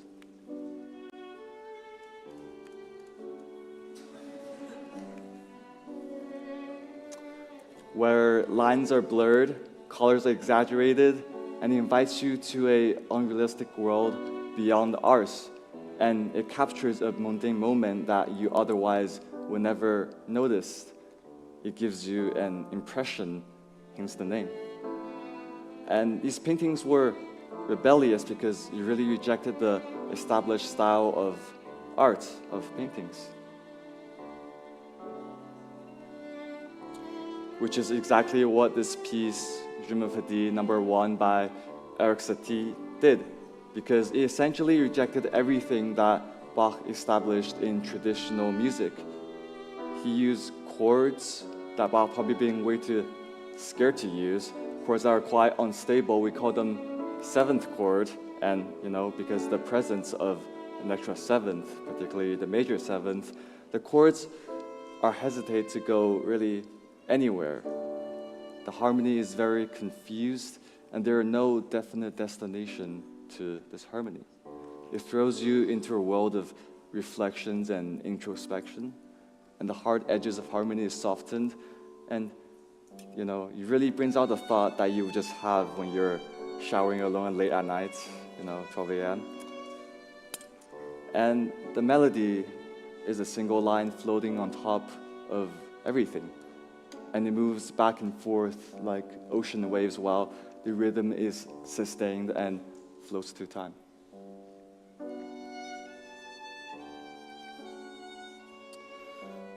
There's a constant debating and anxious undertone, and this harmony is based around your feeling as an audience member. Its aim was just to provoke and give impression of a feeling.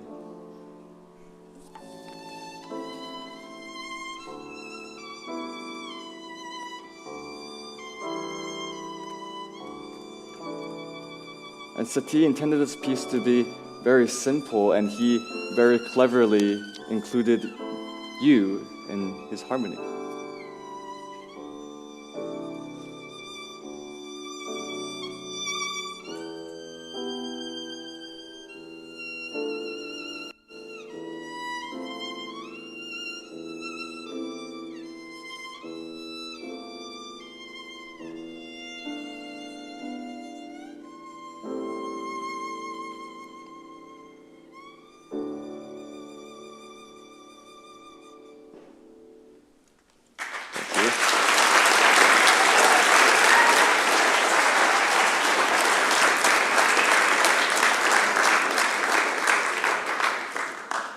Thank you. That was really pretty.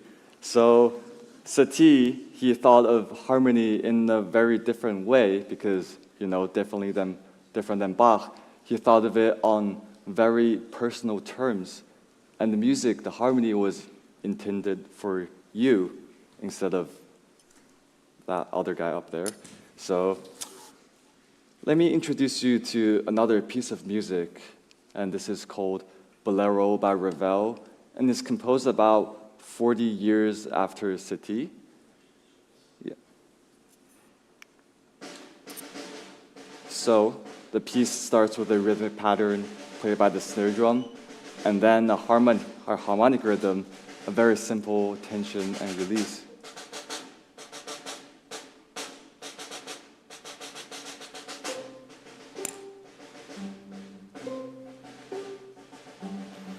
And the two repeats and continues throughout until the very end of the piece. And the melody sits at the top of everything and repeats and circulates every 8 bars.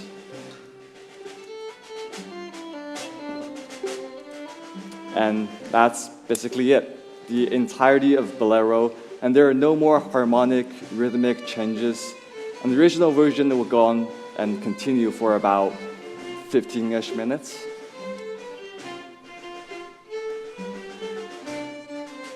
But, there are way more to it than you probably think.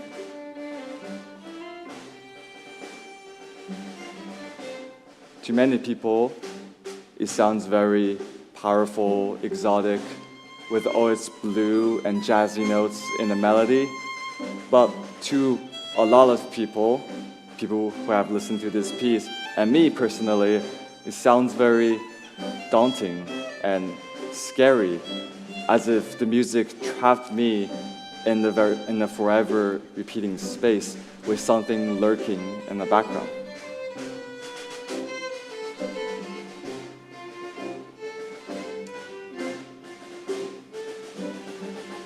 And to Ravel, it might have also meant something completely different, because while he was composing this piece, Ravel suffered from dementia and deteriorating condition of his brain and basic motor skills. And before his death, he lost the ability to write, comprehend language, and compose. And many evidence suggested that his symptoms started to worsen as he was writing this piece. And Bolero, through its repetitive nature, in a sense, reflects that. The obsessive rhythm, hypnotic, and hallucinating repetitive theme, and the slowly rising dynamics, almost constantly reminding him of something that he must not forget. And the beautiful melody slowly rises, becomes more and more aggressive, letting out all its frustration. Bolero communicated the dark side and the struggle of Ravel's life.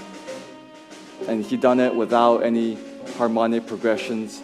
He did it cleverly, using musical structure and tone and how each phrase is spoken. He essentially created a new way to communicate, not through literal meaning of the chord, but perhaps by the absence of it.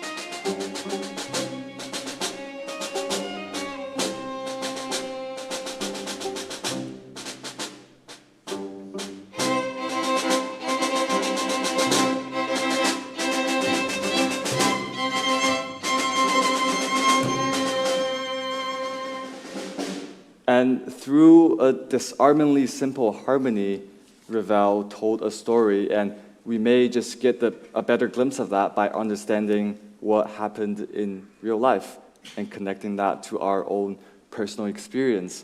Because for me, when I first learned about this, it really just changed how I see music.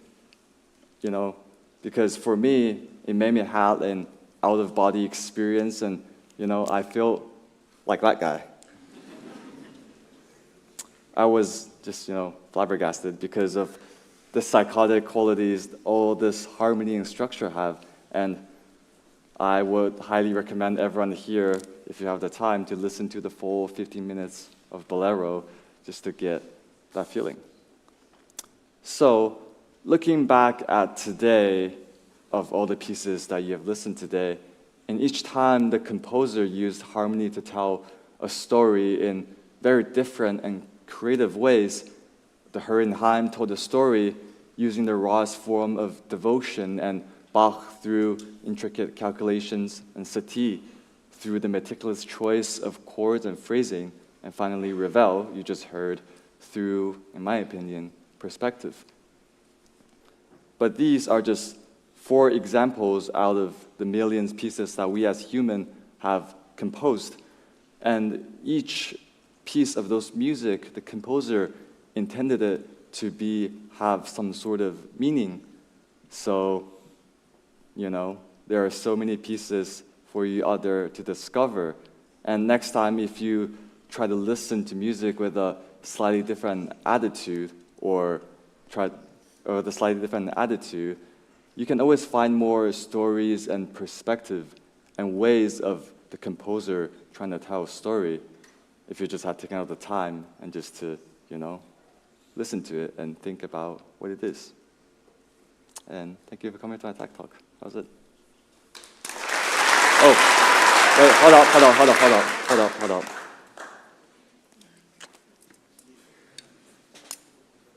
Okay, 1.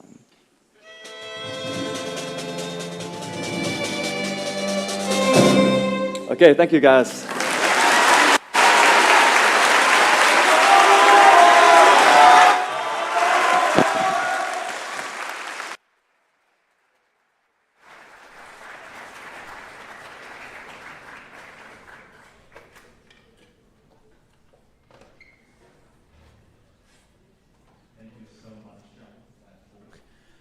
It's now my pleasure to introduce another fan favorite faculty member and my Pre-Calc 12 teacher, Miss Walensky.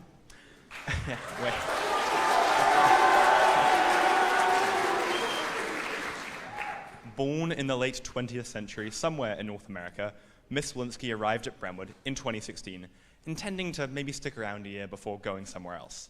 Why she's still here is anyone's guess. Maybe it's because the ocean view from Privet isn't that bad, or maybe it's because Mr. Patel let her speak in assembly that one time. Today, she'll be reflecting on the internet itself, what it was, what it is, and what it might become. It's really my pleasure to introduce my house parent, Miss Walensky, and her talk, How the Web Has Won, a eulogy for Web 1 and Web 2.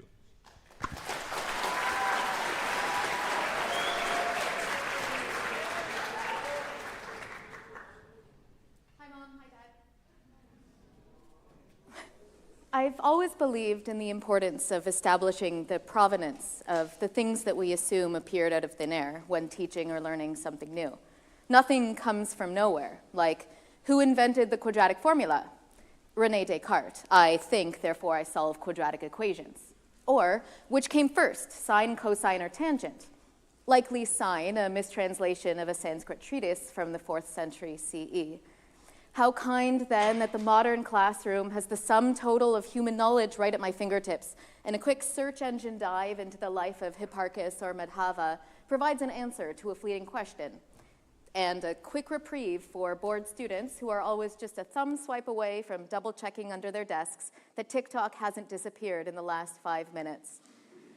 But that, too, came from somewhere. We weren't born with Facebook accounts or phones in our hands. But when exactly does something change from being sociological, a part of our lives, to historical, a part of our past? There's an answer to that, actually. As historians, we generally consider something to be historical in nature when it's over 20 years old. In this year alone, everything from the spaceship Columbia to SARS to vaping and flash mobs and binge watching and MySpace and 4chan will pass from sociological to historical phenomena. No longer a fleeting curiosity, as if anyone in the last 5 years could have said so. Social media is now a genuine chapter of humanity's history, or at least a footnote. And if corporations like Meta or X are to be believed, then the metaverse is the title of the next episode.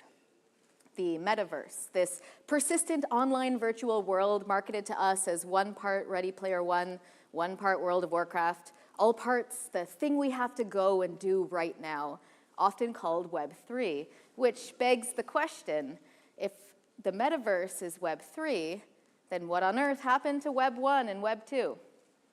It's an odd question to answer in retrospect because I was there. I don't know if it's just a truism about life in general or a stereotype of the millennial generation, but it really struck me when I hit adulthood that life is continuous. There's no sharp break between your childhood and your adulthood, just these slow, gradual changes over time that have you looking back one day saying, nobody owns a VHS player anymore, and the Nintendo Wii is considered a retro console, and the Tamagotchi is being sold to me through nostalgia, and Pokemon X just turned 10 years old. And you'd think at this point in my teaching career, I'd be okay with the fact that not everyone knows what I know. But I turn, as I do in these moments, to a concept established by the webcomic XKCD called the Lucky 10,000. Let's agree that we're all born knowing nothing, but also accept that there are things that, quote unquote, everyone knows, like what the web was. In that case, there must be, on statistical average, about 10,000 people learning that fact every day.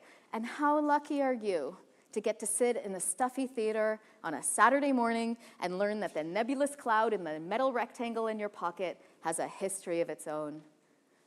The internet was born, as far as its father Tim Berners-Lee is concerned, in or around Christmas Day, 1990, Sir Isaac Newton's birthday. The Berlin Wall had just finished falling, and out of the ashes of the old world, a new one was born. The first web browser was coded, and the first web page was published. The personal computer as a household item at the time was not super out of the ordinary, and people who could afford it could hook their computers up to a phone line and dial in, literally, to the World Wide Web. This was Web 1. Tech-savvy folks, professionals who could afford it, logging on to the internet for an hour or so a day, so long as no one picked up the phone, reaching out to each other in a new professional medium. I must have been around 3 or 4 years old when I was moved out of the nursery into my own grown-up bedroom. The nursery had a phone line and the most outlets in the house, so I was literally displaced by the internet. It's a bizarre cultural touchstone that I recall every night in my childhood, falling asleep to the sound of a dial-up modem connecting. It's this high-pitched screeching sound that really can't be replicated or explained, but for many people is remembered with a sense of fondness for a time that's long gone. But as time is wont to do, people got older, and as things are wont to do, stuff got cheaper. The internet became more reliable, easier to install and access. As the television and automobile before it, it went from an expensive curiosity to a household necessity. The children of professionals discovered the internet not as a professional space, I was 8 years old, but rather as a hangout, a hobby, a place to go. And crucially, we discovered that the internet was a place without any adult supervision, a place to go and do weird things and share weird stuff because there were no rules, there were no laws, and no one was watching us, and no one could tell us no. This was Web 1.5, a liminal space in the early to mid-2000s. You'd come home from school and log on to the internet to go and write on a bulletin board about your thoughts on the most recent episode of Dragon Ball Z, and then go and rewatch an episode of Potter Puppet Pals, and then email your friend a gif of a dancing baby because we were told it was a meme and you're supposed to share memes, and I don't know what a meme is, but sure.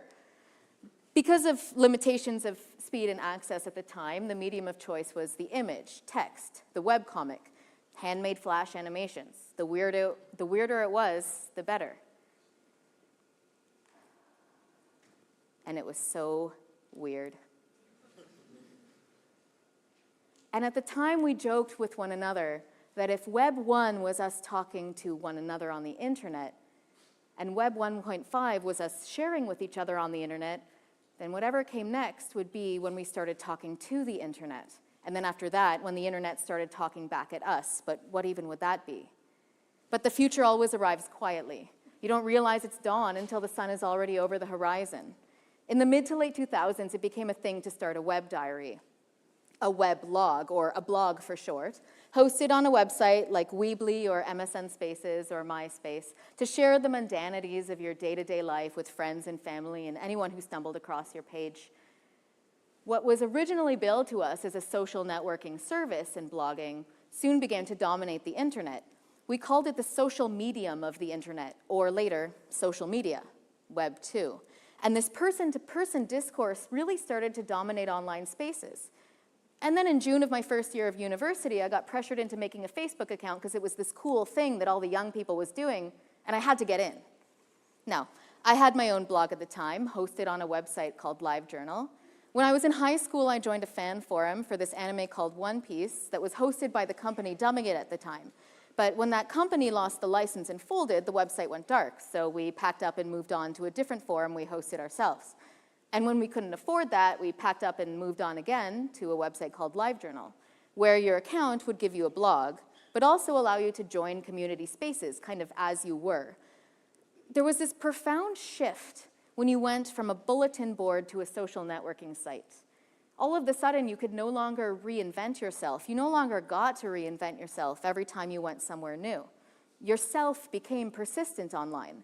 The first and last rule of the internet used to be never use your real name, but now that was the internet. And for me, the real change came when LiveJournal was bought and seemingly purged overnight. One day, the company decided they didn't want to host it anymore, and then it was gone. And such a thing was pretty commonplace in late Web 1.5, early Web 2. A host would fail to pay their monthly hosting fee or decide that they had lost interest in it. There were no monetization options in the early internet, not a lot of ads, and creating an account was free because they didn't know how to take your credit card. Social networking services weren't valuable enough to save when they went under. Must have been around 2010 when LiveJournal disappeared, and the choice of where to go next was either Tumblr or Twitter. And you know how these things go. But then something again seems to have shifted, particularly in the last 5 years. Web 2 has given way to Web 2.5, algorithmically dominated, AI generated, corporate in nature. The monetization has arrived. Think of the carefully constructed YouTube thumbnail. Think of drop-shipped fast fashion. Think of arguments between strangers in an Instagram ad for powdered greens. I've heard Web 2.5 described as junkified, slowly filling up with AI-generated sludge for the purposes of directing our attention towards an ad or to purchase a product. And I'm not sure I like the direction it's gone. Think of that 30 or 40 word title on a Temu ad for a cheap product that's meant to search engine optimize your attention onto that product. Think of how everything these days seems to be called content. Think about how Facebook used to be a great place for connecting with friends and family and organizing events, and these days just seems to be a bunch of clickbait links to websites filled with ads stolen from Reddit. That, to me, is Web 2.5. And out of this bizarre cultural landscape, we're told that Web 3 is ready. We're going to cut our physical tether and move on to the metaverse. But the metaverse seems to be stalling at the gates. Every attempt to make it is just Second Life, but worse. A bad video game where the avatars don't have any feet. And it doesn't matter how many tens of billions of dollars they throw at it, there just doesn't seem to be a lot of interest. I think what happened is we all kind of picked up, particularly after what happened in March of 2020, when we moved our schools onto Zoom, that the internet as it is right now is just not a great place to live. See, the problem to me is that the internet can't be forced to move in a certain direction. We think of it as tech, and we imagine its change as technological change, driven by innovators and engineers, and that's true in a sense. But the internet is a social space. It's a social sphere and probably the greatest social experiment of all time. And the thing about people in social situations is that we're contrary by nature. If you tell us to do something, there's the instinct to resist. If you create authority, there's the instinct to rebel. And if you tell me to buy a plot of land in the metaverse, I will buy a cabin in the woods. Don't sell me the internet. I am already there. Now, I am only one person, and I am not even the most dialed in. I'm just a high school math teacher. I can stand up here in front of you and tell you that Web 3 won't be the metaverse, and in 10 years I might look like an absolute fool. But I can't predict the future any more than I can sell it to you, nor can I buy back the past. The internet of my childhood, as strange and wonderful a place as it was, is gone. It was deleted, and it is never coming back. But, as a history professor once explained to me, if we know our past, we can understand our present. And if we understand the present, we can decide where we're going. The internet didn't always look like this, and it doesn't have to look like this. For the vast majority of its life, it was determined by its end users. People like you or I putting stuff out there because we could. Because quite frankly, right now, the internet isn't really a hobby. It's not really a hangout. Sometimes I feel like it isn't even all that fun. And if the internet right now isn't that fun, maybe it's time to ask ourselves, what could we make of it instead? Thank you. Hey,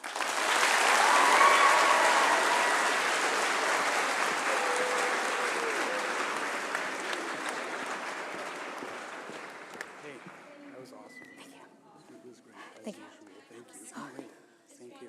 Great. Thank you. Minutes, so please be back in your seats by 11:55. Once again, there's entertainment and snacks outside at the lobby. This time, our very own Zara Rofi.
Start off our last couple of speakers, we have an amazing one for you. Dr. Renetta Lewis is an emergency physician, longtime search and rescue technician, and the founder and CEO of Airwolf Medical, and the loving mom to Esme, who's in Hope House 25. As a medical specialist in remote and risky environments, she is also a sought-after advisor to the adventure industry, where her job is to keep everyone safe no matter what they may have done or what situation they might find themselves in. This doctor has broken all sorts of barriers, including being the first female physician to hold certificates with the Association of Canadian Mountain Guides and as a helicopter SAR technician and flight physician. She is no stranger to the TED stage, her first talk being titled How to Survive Dying, filled with lessons and learning experiences. This year, she brings us something new, with good lessons from bad places, which will take you through some of the extreme environments one can be exposed to. Zip up your coats and button down your hats because you are in for some wild weather with this talk. Please welcome to the stage, Dr. Renetta Lewis.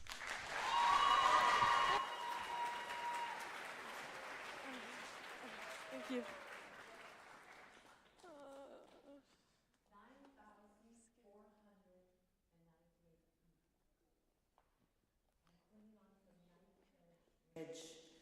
Just near the summit of this mountain that I've been dropped on. One hand clutches the rocky terrain, holding onto the rope that's my only anchor. And as the helicopter flies away, I glance down the sheer face below me, plunging 1,000 feet into a crevasse field below. With my other hand, I hold the climber's hand who's just fallen.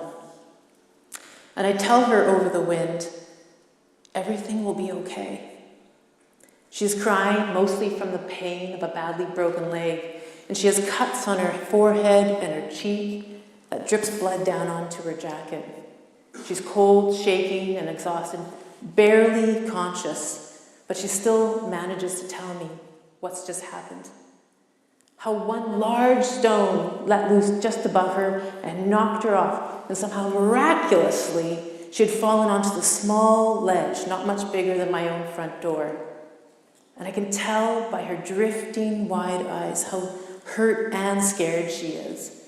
The fear of being in such a precarious spot, knowing that her immediate fate only had to do with where she happened to land.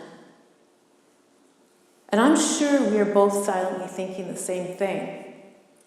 What are the chances? As a doctor, my job is to analyze why things go wrong for people and how to best fix them. So naturally, every time that I work in mountain rescue and I witness these unpredictable big events, I always wonder, how did this person possibly survive? Was there something that they did right when everything seemed to be going wrong? The tricky part about life is that no matter what we have learned in the past, we can never predict the future. And as it turns out, there's a term to describe these unforeseeable and impactful events that seemingly catch us off guard. They've been called black swan events. And just like the bird it's named for, they are rare, but we know that they can and do exist. And that the chances of them happening are never zero. When we look back on them, we often attempt to make sense of their occurrence. We say things like, we should have seen that coming, or next time, we'll do this or that. And then over time, we tend to forget. And whether you realize it or not, everyone here in this room has experienced one. Whether it's a global event, like a stock market crash, a worldwide pandemic, a natural disaster, or a more personal crisis, like an illness, bullying, a job loss, or maybe breaking your leg on top of a mountain. When these events do happen, they are often with hard-to-bear consequences, whether that's for one person, one culture, a country, or for that matter, the entire world. And while this term is typically used in the finance and business world, I'm going to borrow it here because it dawned on me. I'm in the black swan business. I do this every day, and my team does as well. Every time that anybody calls us for for help. And the good news is that these events can become real opportunities for growth and change, because adversity can be a wonderful teacher. And similarly for everyone in this room, on any of the teams that you are on in your life, by understanding these big events, you can face even bigger obstacles in a much smarter way. As a CEO of a large company, making a new strategic plan, maybe a group project at school where you're facing a tight deadline. Maybe one day you're on the Olympic soccer team, going into a gold medal match, or you're working in a lab full of scientists trying to find a cure for a rare disease. So I'd like to share with you a few of the lessons that I've learned while facing adversity as a doctor through the lens of mountain rescue. Number one is the importance of being prepared. When we prepare ourselves individually, we are actually preparing ourselves as a team, because we are only ever as strong as each other. We repeat our training so that hard things become easy, and easy things become routine, maybe even boring. So that when we are put into difficult situations, like darkness or a blizzard, we don't have to spend time thinking about how to get our job done. We do it naturally, and all of us do it to the same reliable degree. What I like to call independently dependable. And that makes everything a whole lot easier on ourselves when we are under pressure. In this case, we searched for the injured climber, and we planned our mission according to what we knew and what we saw. We set up and discussed with precision what we were going to do step by step. I attached myself to the line under the helicopter, and the pilot took me back up to the patient. And there, I did what I medically needed to do. In this case, it was to splint a broken leg. Sometimes I might do CPR. The pilot brings the line back to me, I attach us back on, and away we fly. Now, in reality, it's not quite that simple, but I assure you it is just like muscle memory. And we could do this in our sleep, simply by the sheer number of times that we train, practice, and perform these rescues. Challenges of this magnitude also emphasize the significance of being adaptable. When a hiker went off route while scrambling a well-known path to the top of the peak, what sounded like an easy rescue very quickly turned into a complex one. And you'll see why. Once they became stuck 600 feet up from the side of an overhanging cliff, 300 feet from the top, they realized they couldn't go up or down. We received a 911 phone call from them saying they couldn't hang on much longer. If any of you have ever watched Sylvester Stallone in that early 90s movie, Cliffhanger, well, this was that moment. And the rescue, to us, seemed impossible for several reasons. The helicopter couldn't get close enough to the cliff where they were, and the sheer vertical distance and the non-stop rockfall made it far too dangerous for us to rappel from the top or climb up from below. It took multiple rescue teams to say, no, not possible. Until one person said, what if? What if we put multiple long lines together safely in series under the helicopter to a length we've never used before? What if we sent a stranded hiker a video explaining what we would do and what our technical sequences would be to stay safe, knowing that we would only have a transient moment to perform this rescue, and that we risk them falling should they do anything that we didn't expect? And what if we put the absolute best of ourselves and our team together, and together we boldly tried and agreed, sadly, we may need to fail in saving the hiker for the greater good and safety of all. Well, guess what? It worked. When there seemed to be no viable options and we thought we faced a horrible end to the story, we innovated and we adapted in order to accomplish a very, very difficult task. Of course, we can't talk about times like these without also highlighting the power of collaboration within a team. And for me, there is always one rescue like no other that made this stunningly clear. First, I'm going to ask a question. Raise your hand if it's a simple question. Who here has ever been in an airplane? Vast majority of us.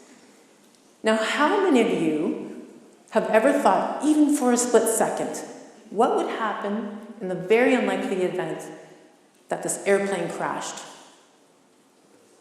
A few less, but sometimes we wonder. Now think, how would you face that moment? What would you do?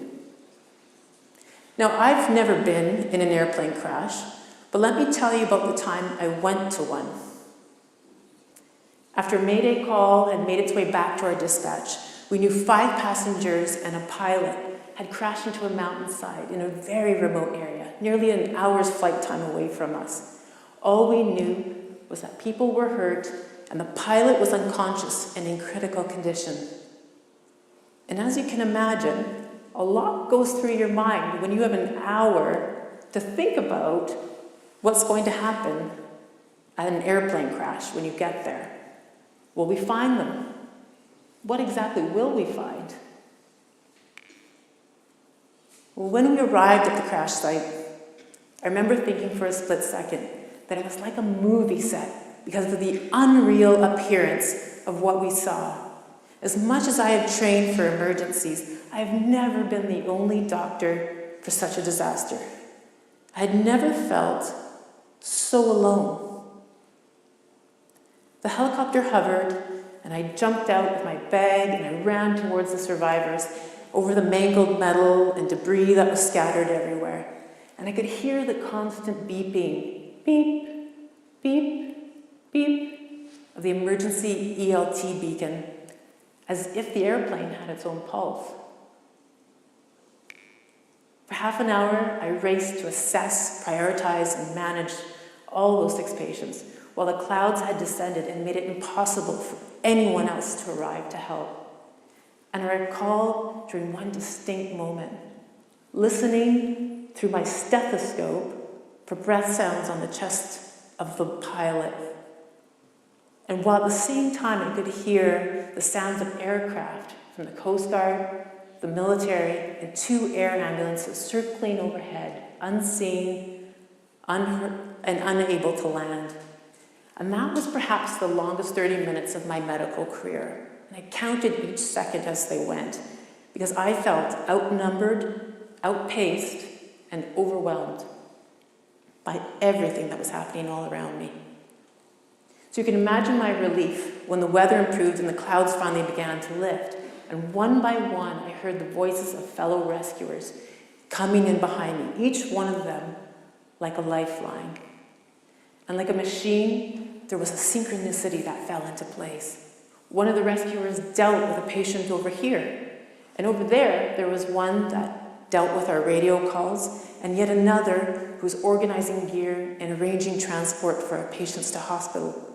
And these kinds of systems, whether within a team or multiple teams working together, are all about seamless coordination. Each member contributes their unique skills and expertise. And for us, it meant everyone getting off the mountain that day alive. Thanks in full to teamwork. Which brings me to my last point. Life is going to test you. It's going to test you in big ways, and it's going to test you in small ways. Mountain rescue has certainly tested me as a doctor, but adversity has truly also taught me so much about life in general, and I consider it a privilege to be there in a moment when someone needs me. Still, there's one key lesson that I have yet to mention. One thing that is perhaps the most important lesson of all. And this one doesn't come from me or my experience or the experience of my team, This one comes from those that we rescued and what they learned when they were tested. A young man, a visiting skier from another country, followed some ski tracks outside of the local ski resort boundary. He was alone, dressed pretty lightly, and he was critically unfamiliar with the terrain. But he saw those tracks disappearing out of bounds in that magical, untouched powder and decided it was just too hard to pass up. And to be honest, I would have made the same choice. What he didn't realize was that there was a last mandatory turn that he would need to make to return safely back into bounds. Instead, he continued skiing down an ever-steepening and treacherous ravine, further and further down in deep snow until he was unable to go back up. And once he was past an icy waterfall, he knew he was at the point of no return. In front of him was nothing but snowy, cold, white, harsh wilderness, and now there was simply no escape. As these stories go, he makes one phone call to his friend back home, and he only manages to get in, "I'm lost," before the cell phone cut off and died. That night, a heavy blizzard sets in, and temperatures plummeted to minus 20 degrees. 2.5 feet of new snow fell. Ski patrol, search teams, and avalanche dogs all set out. With any short breaks in the storm, our rescue helicopters would comb the area where he was last seen. But there was no sign of him. No trace. Besides, he was dressed in black, so it would be nearly impossible to see him from the air, appearing like any of the trees and blending into the rocks, the bushes, and the forest that protruded from that deep snow. Everyone agreed he couldn't survive the now 3 days of Arctic conditions. And yet, on one last pass by our heli search team, the pilot noticed a flicker of movement just out of the corner of his eye. Something at the bottom of an avalanche chute, and it was enough to make him go around for just one more look. When the helicopter approached, the man, half unconscious, cold, and ready to give up, had surrendered the last of his energy to raise his arm, to shake a few skinny branches on a thin alder bush where he laid, half buried in the snow, absolutely near his physical limits. Despite the fear that the young man had felt trying to survive for those 3 days, he had focused on his persistent will to live. It was such a deep perseverance he had that allowed him to make one final push to survive.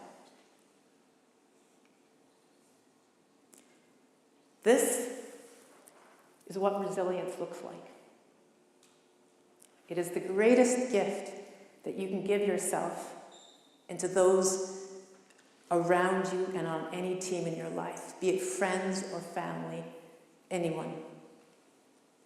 It is what makes you get through something and keep going, even though it is so hard that you want to give up, but you don't. Being prepared, being adaptable, working cohesively together with others to collaborate, and developing your grit, your resilience. Use these tools next time you're being tested by life, and I promise you, you will always find your way. Thank you.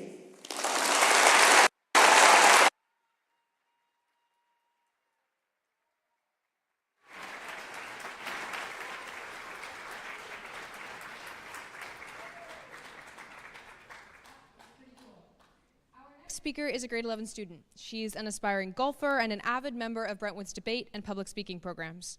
In her talk, she will be diving into the hidden connection between athletics and academics by sharing her own personal lessons and stories that she has learned from sports.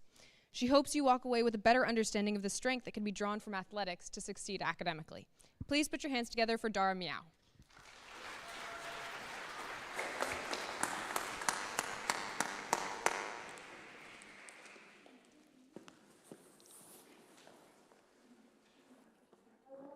all to imagine the adrenaline when you are meters away from crossing the finish line during a race. For Brentwood students, those at Interhouse track last year would remember this feeling well. That determination to cross a finish line first.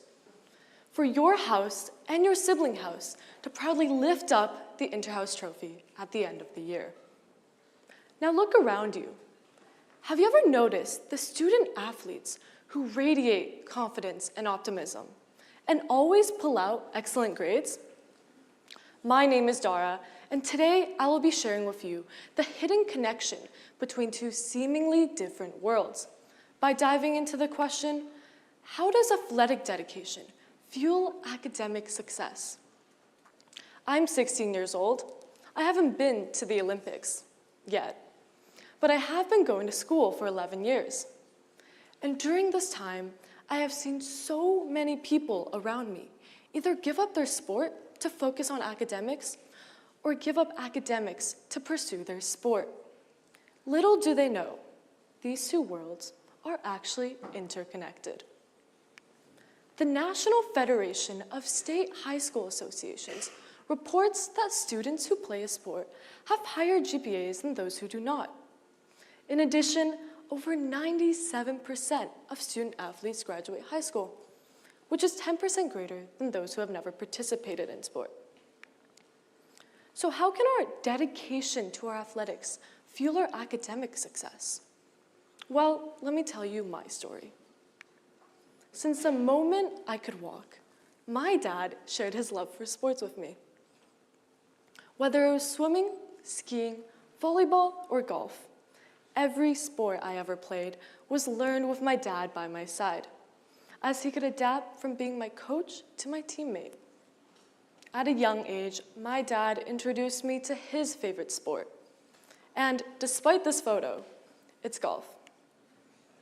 If you have ever golfed before, you would know that it is a sport that demands a strong mental game, as it calls for precision and focus as you swing, taking into consideration all the factors that could affect your ball while it's in the air, or calculating the slope of the green.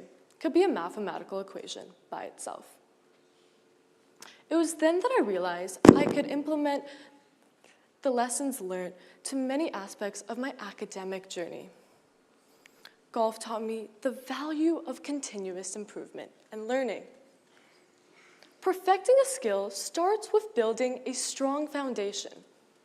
My first years of golf were all about building good technique. And maybe for you, it's the rowing stroke, penalty kicks in soccer, or the perfect pitch. But whatever it may be, the journey doesn't simply end there. The step from being a recreational player to a professional is through continuous improvement. Thousands of hours are poured into refining the skills that we have built up in order to perform at the best of our abilities. My coach Brett always says, get better today, not tomorrow. This is the perfect example of our familiar habit, procrastination. Many of us have put off studying until the last minute, where we then cram facts into our brains to defeat tests, but only to forget them right after. This method may work in unit tests, but when your teacher places a sheet of paper down on your desk titled cumulative in bold letters, then what will you do? I learned from sports that there's no such thing as cramming new skills the night before game day, because every single skill or trick takes consistent practice to perfect. Taking this into my academics, I started putting forth the effort to not simply memorize, but understand the meaning behind the formulas. The next lesson I learned is the importance of developing a strategy. In sports, just like in life, failure isn't the end. It's merely an opportunity to learn and improve. Hitting a bad shot in golf won't stop you from shooting the lowest round of your life. But you know what will? That crucial putt at the end of each hole. Because all the shots leading you to the green are your journey. but putting is how you will reach your final destination. I used to be the person who would head straight to the driving range during practice, hitting bucket after bucket until I was hitting perfect draws. But after I realized the importance of putting, I started devoting more than half of my time to practicing on the green.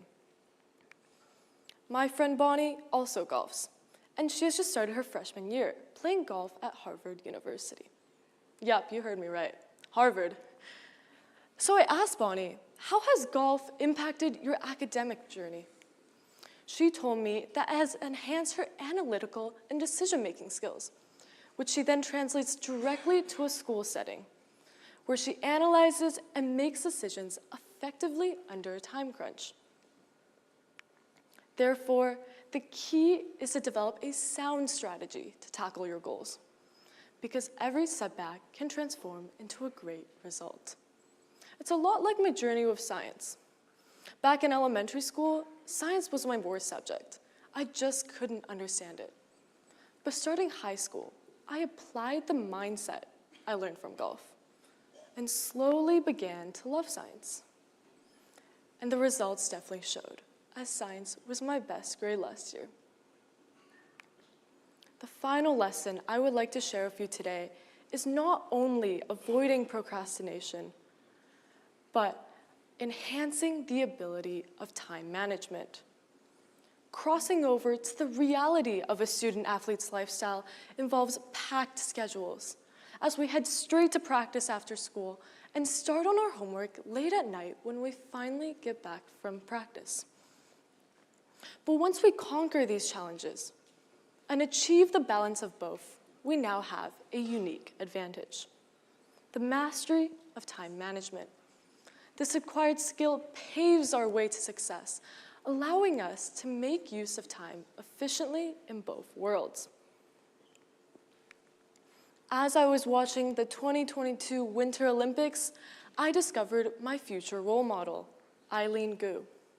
Declared a triple threat in the free skiing world, Eileen is not only a triple Olympic medalist, a model seen on the cover of Vogue, but also a student at Stanford University. The student-athlete lifestyle keeps Eileen on her toes as she grasps every spare second of her life, such as doing homework on the long drives up to the mountain on the weekends. Her secret is to focus wholeheartedly on the task at hand. At school, all that was going through her mind was calculus and physics, rather than how to do a double cork. My goal today on the TEDx stage is to tell you that you don't have to choose between your passions. You can draw strength from your athletics to succeed academically. And for those of you who may not like sports in general, give it a try. Don't be too quick to dismiss athletics as a burden to your academics. So the next time when it comes to, should I try out for this team, or will this suffer? The answer is no. Try out for that team. Play that sport, because athletics and academics are interconnected. So whether you're an athlete, musician, scientist, or artist, embrace athletics and all the sweat, tears, and laughs that come with it, and apply the lessons learned to all aspects of your life. The field is yours, the classroom is yours, and the future is yours. Just remember that athletics indeed fuel your academic success. Thank you.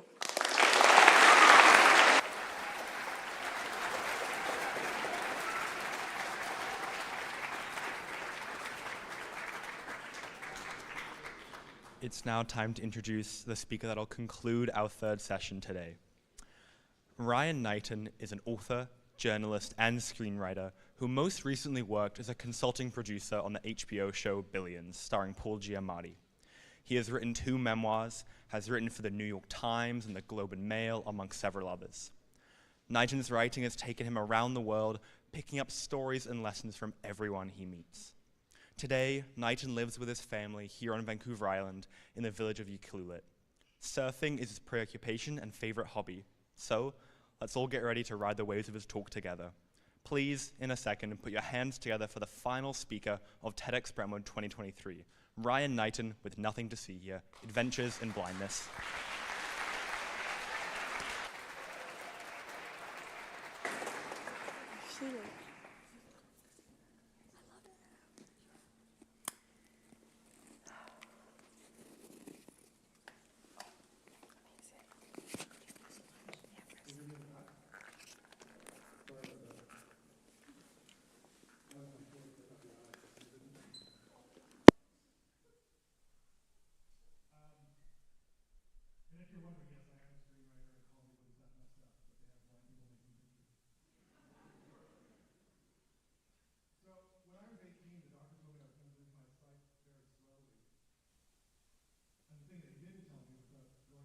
It'd be extremely boring.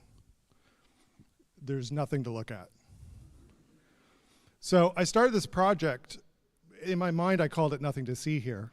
And I started going around the world for sensory experiences other than sightseeing. So it's like going around with a really simple question, like, if you had to travel somewhere in the world just to taste something, what would you go taste? Or what is the Eiffel Tower of smells? And that's how my research took me to discover this festival in a place called Sweetwater, Texas, where every March, the farmers gather together in a little rodeo, and they gather up, on average over 3 days, 1.5 tons of diamondback rattlesnakes from the fields to protect the cattle. And they make a little festival out of this whole thing. And as you can imagine, I thought, that's a sound probably worth traveling for. It's probably the Grand Canyon of sounds, 1.5 tons of rattlesnakes. And the only downside is 1.5 tons of rattlesnakes. So I conscribed my brother Michael to go down with me because he was the only person ridiculous enough to go with me, and he spells his name M-Y-K-O-L, like he's that kind of guy. And so we fly to Texas, and we get to Abilene, and we drive to Sweetwater. And don't get me wrong, I was utterly terrified of what we were going to go do on this rattlesnake hunt. But at the same time, my brother and I love cowboys. We love everything cowboy. And my brother was telling me that the landscape was dotted with like turquoise bolo ties. And I rolled down the window and I can smell horse sweat, and there's scrub grass, and it's the best. There's cowboys everywhere. The older, the leatherier, the better, right? And I'm smelling all this horse sweat and scrub grass as we're driving around, and there's billboards for Skeets all-you-can-eat brisket and Tom's all-you-can-eat brisket. And I'm telling you, that's food, but sometimes when you smell something, it's like a feeding. And I can remember my grandparents' farm when I was 9 as we were driving through this landscape. So my brother and I get to this little rodeo. It's sort of like a little agrodome, like a little stadium where they're holding the rattlesnake hunt. And it is advertised as the world's biggest rattlesnake roundup, because apparently there's a second biggest one somewhere, and I don't know where that is. But my brother and I walk into this rodeo, we walk into the stadium, and my brother, I'm holding his elbow, and he just stops. And Michael says to me, I don't want to exaggerate, but everything is snake. Which is a cruel thing to say to a blind person who cannot imagine what that even looks like. And so I said to him, you have to give me something to look like. Like, what are you seeing? And he said, well, right now there's an old man in front of us, and currently he's shaking a rattlesnake to entertain a baby. And the other rattlesnake he's holding, he's not shaking that one. Now, I knew this was a bad idea. This was going to be a really bad idea. But I will tell you this. In my experience in this world, the best experiences never invite you. So we pressed on. We go down into the stadium, and down in sort of the rodeo area, they've got this almost like a shanty town of kiosks and things where they were selling everything made of rattlesnakes you could never imagine. I'm talking like rattlesnake skin rodeo chaps. They had belts with heads mounted on them. I even found a turtle shell that had a rattlesnake head on one end and a tail on the other, like some rejected creature from Beetlejuice. And snakes everywhere. You just hear them going by. So to calm myself down, I began to collect phrases you don't want to hear at the rattlesnake roundup, but I heard. I'll give them to you. Number 1, oh crap. Like, I don't care if you dropped your brisket, you don't want to hear that at a rattlesnake roundup at any time, under any circumstance. Number 2, back up, back up, back up. And number 3, yeah, that's how fast it can happen. I said to my brother, I don't know if I want to do this. Because we had a plan. We were going to go out and join the hunt the next day. We were going to go catch a rattlesnake. A blind guy going to go catch a rattlesnake because we thought, yeah, that's going to be a good idea. So we had to go to the back of the rodeo area there where they had this table to get a license and sign up and all that stuff. We knew it was by this fountain. So we walked towards it. And then I realized as we got closer, this isn't a fountain. What I was hearing was the rattlesnake transfer pen. It's like a little swimming pool about waist high, right, of like wooden sides. And inside it, it is filled at any time with maybe 300, 500, 700 rattlesnakes that they are going to skin, take the venom from to make the anti-venom, so on and so forth. Basically, if you remember Raiders of the Lost Ark, do you know what I'm talking about? There's the whole sequence in the crypt at the end with all, that's what it was. It was all those snakes in that crypt. So I got towards the edge of this thing, and rattlesnakes can sense a shift in temperature of a fraction of a Fahrenheit. And so as I got closer, they got louder. And so I stepped back, and they got quieter. So I leaned in forward again, and they got louder, and I stepped back again, and I played a pile of rattlesnakes like a theremin. How was your holiday? The next day, my brother and I go out on the hunt. We go out to this like 9,000 acre cattle ranch. We're going with about 6 or 7 other people. And the hunt is gonna be led by a guy named Jeb, who had a massive silver beard, and a couple boys with him. And he gave us the first instructions. We had to have our gear to hunt a rattlesnake. The gear is, first you have to have a snake hook, which is actually a golf club. And they cut the head off the golf club and they weld an Allen wrench from IKEA on the end. It's a sophisticated operation. Number 2, you want a Rubbermaid bin with a very, very secure lid. And third, you get a hand mirror. And then Jeb gave us our only instructions for the day. He said, they are everywhere. You will keep your eyes down at all times. My brother leans over to me and whispers, he goes, you're so screwed. When you find your snake, you will approach it with your boot up. You will get your snake hook. You will get in there and you will provoke it. It will strike at the bottom of your boot. You will put your hook down on its head. Then you'll pick it up, put it in your bin, put the lid on it. Which I thought was going through a lot of steps way too quick. And then somebody said, I read somewhere that if you don't have your pants tucked into your boots, that they might get your pant leg and then they get stuck on it. They got their teeth in it, and then they're hanging off your pant leg like a ball and chain. Is that true? And Jeb says, I'd say that'd be about so. And you've never seen people tuck their pants into boots that fast at the Gap in your life. Every pair of pants was going in every pair of boots. And Jeb said, good luck. And we were off. So my brother and I start taking large, soft astronaut steps into this desert landscape to look for rattlesnakes, which are reputedly everywhere. My brother leans over to me and goes, I am so scared. And we discovered this weird audio fact of the world that I didn't know, which is that tall, dead scrub grass in a Texas breeze sounds exactly like a rattlesnake. You get a little gust of wind, and my brother and I would whip around and beat the crap out of the ground with a golf club. Then Michael saw it. He's like, there's a big pile of rocks over there. There's got to be one in there. I'm going to go look. He kept whispering. I don't know why. It's like he was going to sneak up on the snakes. And by the way, nobody ever told us what to do with the hand mirror. I've got this hand mirror. It's like, do I scare it with its own look? So as my brother's looking for a snake in the pile of rubble, I get a tap on the shoulder. I turn around. It's this guy. I came to think of him as Mr. Coors. He's drinking beer at 8:30 in the morning. He goes, hey, man, can I ask you a question? I said, sure. He goes, are you blind? I said, yeah. He goes, no, I mean, like, are you blind? And I said, yeah, and I'm Canadian.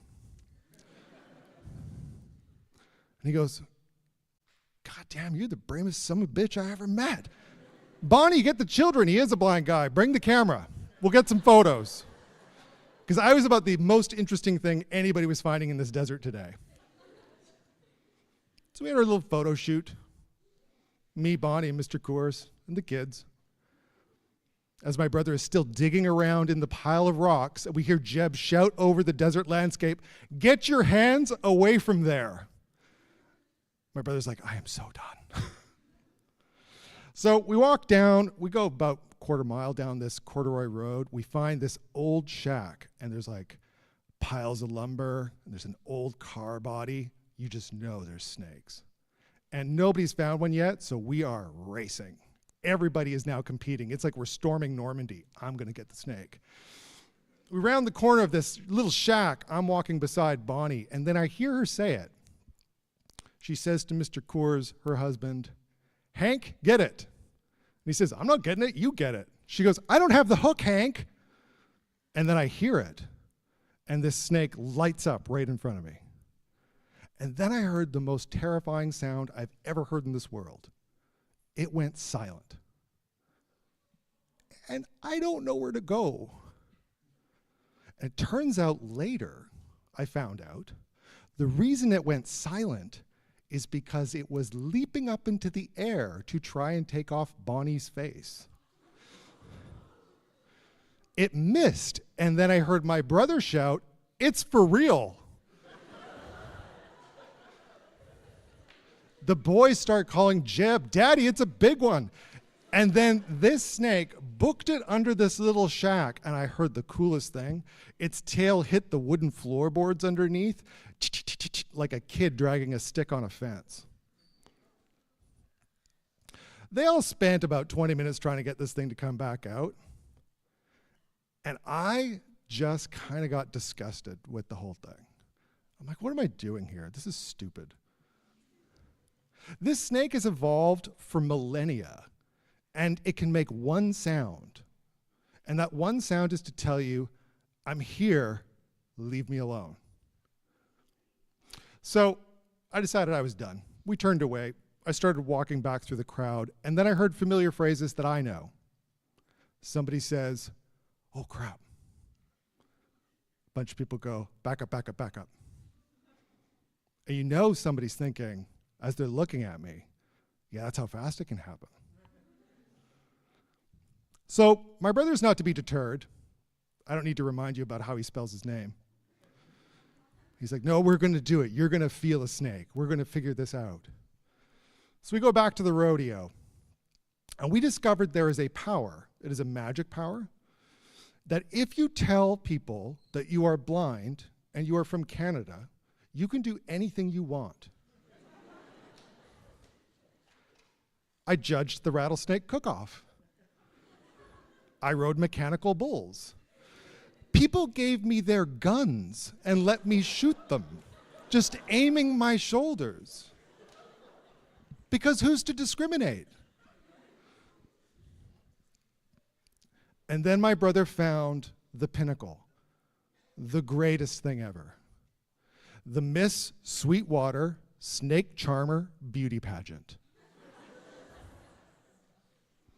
Women in large hair with white paper hazmat suits answering questions about world peace as they skin rattlesnakes. blind guy from Canada is now entered into the Snake Charmer beauty pageant. And he did not win, but he did skin a rattlesnake, and he felt the beating heart of one in his hand. What I didn't expect was that the women competing, when they were finished skinning their snakes, would take their palms and press them behind us on the white wall and then write their names, like Carrie with a heart over the eye. This is why I don't write novels, because the world is that weird. You don't have to make anything up.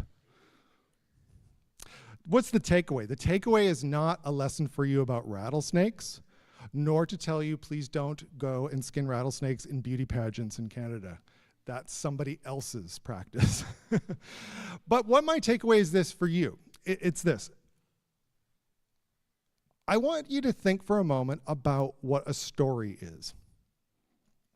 Because we tell them all the time, but rarely do we ask the question, what is a story? And I submit this to you. A story is a unit of measurement. We collect them over a lifetime. We take chunks of our lives and we carve them up into beginnings, middles, and ends. And the question is, why? What are we measuring with our stories? And I'll tell you this, I don't think what we measure is the success of our lives. I don't think we measure the failures of our lives. Stories are the measure of the mileage we've traveled. And at one point in my life, I looked into my future and it was very dark. And the way I cured that was to fill it with stories. So I submit this to you, as my mentor had said to me, go out there and live an anecdotally rich life. It might save you. Thank you.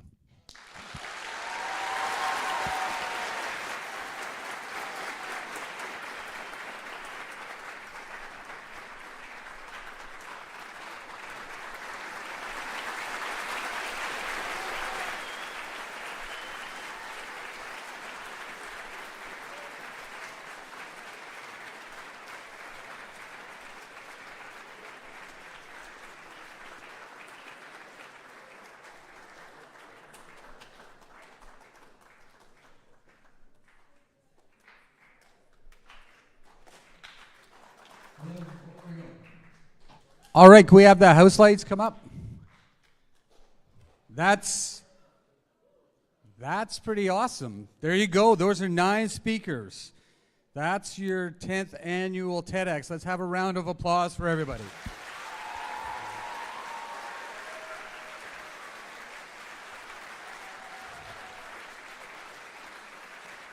So there's some people to thank. I want to thank Theater Pro and Ms. Plow. Thank you guys so much. I'd like to thank the live stream guys and Miss Backlund. Thank you guys. Awesome job.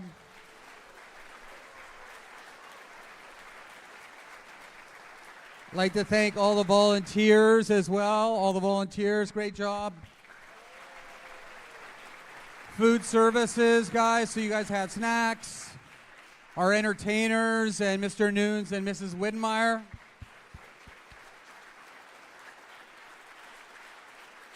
Also, you guys. Thank you guys for being so supportive for all these guys. It's very difficult to come and stand up here, and you guys made the experience for them exceptional, so thank you. I'd like to invite all the speakers back onto the stage. If all the speakers could come out, including Mr. Luna. Come on up, John. So there they are, the 10th annual TEDx speakers. Come on out. Karis and Dara and